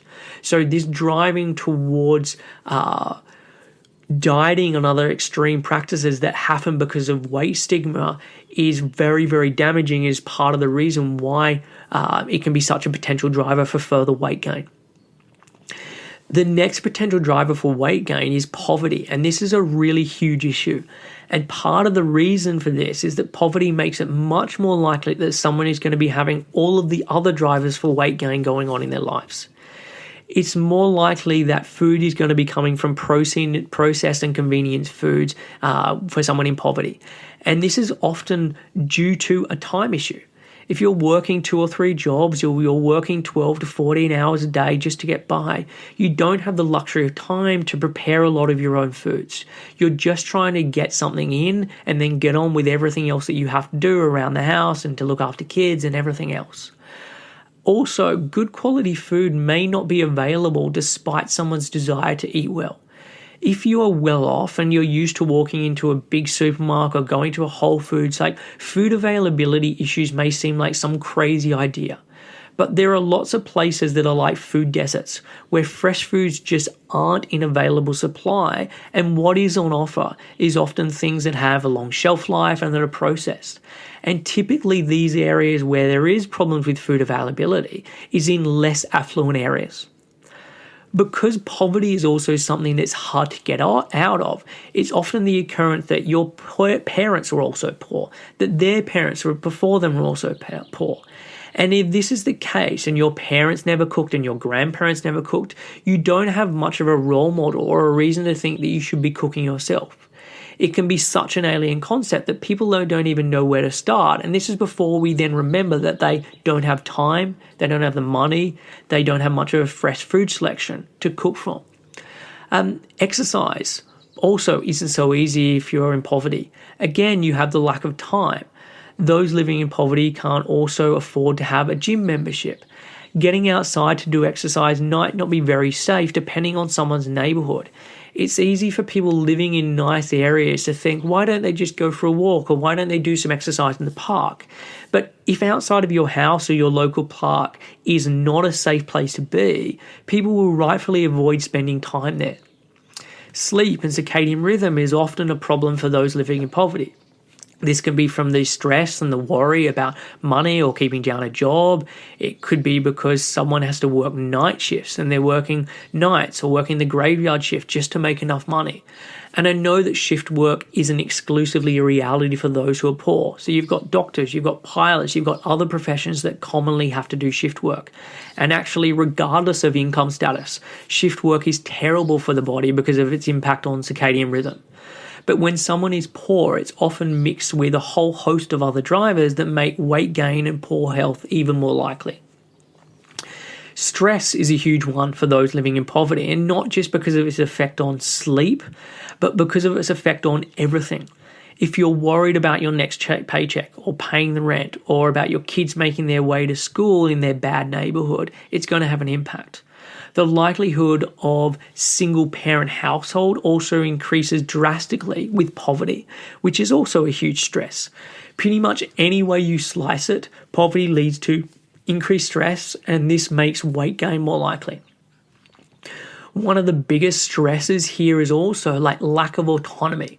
People don't feel in control of their own life, and they don't feel like they have much choice or much hope. Even if we remove all the other factors, this lack of autonomy all on its own is a huge risk factor for poor health and also for weight gain. And pretty much every other driver that I've talked about is made worse because of poverty. And it's why lots of people talk about weight stigma and the prizing of thinness as being a class issue, which it really is. So much of the health advice and the rhetoric is completely elitist and not available for huge chunks of the population. And then instead of realizing the legitimate limitations that these people have, we then call them lazy, a burden on the national health, that they should care about themselves more and care more about their health. And the delusional idea that anyone can be doing some exercise or doing a juice fast or cooking all of their own meals is really insulting.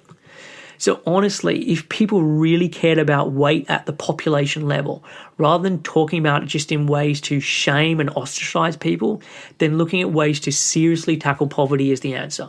But instead, it seems much easier just to blame the individual, to wipe your hands because you've done everything else. And so then the final driver for weight gain is the health of your parents at the time of conception and the mother's diet while pregnant. So much of what happens to a human and their health is set by the time they're already born. And this isn't completely set in stone, and people's choices during their lifetime surely have an impact. But what happens in utero makes certain outcomes much more likely.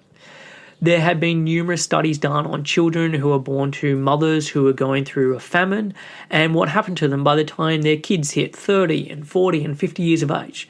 And typically what it's seen is that these children are born or who are born under these conditions are much thriftier, so they have more of a propensity to put on weight. They often have more issues in terms of diabetes and other issues. And we were really in the infancy with all this stuff, with understanding what causes what. And whether we're looking at calorie reductions, calorie overconsumptions, micronutrient deficiencies, high reward food, it's an area that with time, I believe, will show that so much of today's increased weight levels are stemming from conception and what happened during pregnancy. And while I don't have any information on it, I would love to see how age of pregnancy starts to affect this stuff, particularly in regards to things like weight or diabetes or other areas. In the last 30 years, at least in the developed world, the age of one or both parents at the time of conception has increased and fairly drastically. And maybe there are some benefits to this as parents are more emotionally mature and there's more financial stability for some people by the time that they have a child. But there's also then the potential downside from a physiological perspective and the quality of then the sperm and the egg at this age and how this is going to affect things.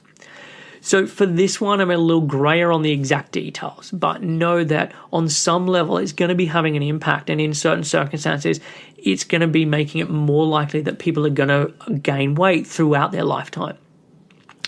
So that is my list of things that make weight gain more likely.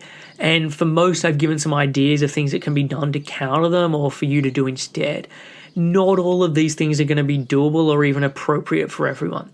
For example, if someone's trying to heal their relationship with food and they're coming from very disordered eating, being okay with having less whole foods in their diet is probably going to be a good thing for them. And in time, maybe they can get to a place where they're following more of these guidelines. But people need to be realistic about what is doable and what is most important for them right now. And as I said at the start of this section, even if someone is changing these things, weight loss is not guaranteed. An improvement in health is very, very likely, but whether this then translates to weight loss is a very different story. And I've actually worked with, over the last year, 2 women who are both over 100 kilos or 220 pounds and have BMIs in the range of 36 or 37. In both instances, they came to me with lots of health problems and lots of symptoms. And I didn't make the assumption that this was just because of their weight, but more so because of their habits. So over time, we started to change what they're eating, how much alcohol they were drinking, having them include more movement and exercise, having them deal with emotional issues and how this impacts on their eating, and lots of other factors that I've just gone through. And in both cases, their symptoms have now totally disappeared. And when they are busy or when they're not on top of things, these things can start to come and creep back in, just as the same way as it does for all clients, regardless of their size. But as soon as they get back to doing what they know works for them, their symptoms disappear. And in both instances, these women are much healthier than before we started. And I mean this physically as well as mentally and emotionally. And in both cases, despite all the changes that they've made, these clients still weigh roughly the same as when they started. Their health has improved while their weight has stayed basically the same. And when I look at what they eat, I eat significantly more than both of them on a daily basis. Despite the fact that they weigh 40 to 50 kilos or 90 to 110 pounds more than me, I still out-eat both of them, and quite significantly. Now, with this said, I want to add that there is nothing wrong with someone wanting to lose weight, and there is nothing wrong with someone attempting to do so.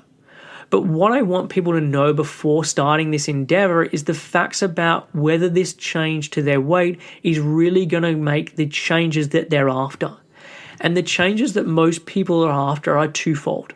One is improvement to their health, and the other is an improvement to their aesthetics or how they feel about their body. And it's not normally in this order that they want to have these changes happen if they're being truthful.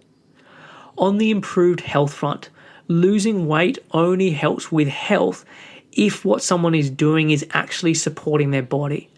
If someone keeps up healthy habits and as a byproduct this leads to weight loss, then congratulations, this is great, and they're one of the lucky ones.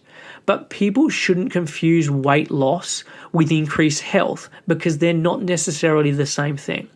If someone is starving themselves, if they're cutting out complete food groups or macronutrients, if they're over-exercising, or a whole host of other unhealthy behaviors, the new lower weight doesn't necessarily mean more health. And in most cases, it leads to worse health, with the likelihood that all the weight will be regained with some more for good measure. So if you want to lose weight, that is fine, but make sure you're not destroying your health in the process. So then the second reason that people want to make changes to their weight is for aesthetic reasons. They want to look a way that society deems as sexy or attractive or whatever adjective you want to use to describe the change. And there are a couple of interesting things with this one. One is that what we are chasing from an aesthetic perspective is very culturally biased. Yes, we have an innate desire and things that we look for in a partner that is biologically wired. But a huge component of what we think is inbuilt desires is actually culturally conditioned. You just have to look around the globe to see the weird and wonderful things that people do to appear attractive that then seem crazy to us, simply because it's not something that we've been taught to value. The second interesting thing is that people don't really care about their weight in a vacuum. They care about this stuff because of how they believe it will make them feel. People believe that when they are a certain weight that they will be confident, that they'll walk into a room, they'll turn heads and how amazing this is going to feel, that they'll be hit on by guys or girls and that this will make them feel good. It's not about the body, it's about the feelings that they think that body will generate. But there's some problems with this logic. And the first is that someone can still feel these same feelings of confidence or sexiness or assuredness or whatever feeling they want to feel at whatever weight or size they currently are. And while they may find it hard to believe, it can be, and it does happen every day. The second is that just changing your external appearance doesn't guarantee the kinds of feelings you think it will deliver. It's a nice fantasy, and people often use it as a fuel to keep them dieting, restricting, and overtraining. But being in a thinner body won't necessarily create these amazing feelings. I've seen this in countless clients who have stunning bodies that most people would kill to have, but who are miserable and feel fat and ugly and unacceptable. And I've seen it in clients who lost lots of weight, got to their goal of where they thought they'd reach this place of confidence and charm, only to find that they suffer with the same feelings of inadequacy and not enoughness, but they're just in a smaller body. Too much of what people are trying to deal with are internal issues that relate to thought patterns and habits and emotions. But rather than dealing with this at the internal level, what they try and do is mess with the external in hopes that it will change this. And in the same way as that no amount of handbags can cure someone's depression, no amount of weight loss can cure someone's insecurities about who they are. On the surface level, it seems like it should, but in reality, it doesn't actually happen. So that is the end of this rather monumental podcast. It's taken a lot of writing, a lot of research, a lot of force feeding for me, but hopefully it has been eye-opening and you've expanded your knowledge about the topic of weight. This is something I am hugely passionate about, and I want to see a change in the way that we talk about and we think about weight. It frustrates me to see the glut of privileged wellness bloggers who've always been slim giving advice about what they do to stay slim as if it's some secret. When people ask me what I do to stay lean, my response is it's just luck and this is my body type. Sure, there are things that I do to help it, but I'd be kidding myself if I believed it was all down to my hard work. We do have some influence over our weight, but not in the simple way that most people make out. And for a lot of people, the amount of real influence that they have when they take into account their life situation due to poverty, it may be much smaller. And this isn't all doom and gloom. I want people to be healthier and I do want people to be doing things that support their body. But the idea that these things will then automatically translate to a svelte and slim body isn't even close to reality. With everything we know, we are actually in a better place to prevent weight gain rather than reverse it. Once it's on, the chances of successful weight loss are fairly slim, apart from losing a couple of pounds or a couple of kilos. This doesn't mean that it can't be done, and this is based on statistics, and you are not a statistic, you're an individual. So your results may differ from what the averages are at a population level, but as I said, the focus from my perspective should be on health, and if that translates to weight loss, then great. If not, then so be it. So if you have any comments or any questions about this show, feel free to leave a comment on the show notes page. The address for the show notes again is www.7, so seven-health.com/40. I hope you have a really great week, and I'll catch you next week when I'll be chatting with another guest. Cheers.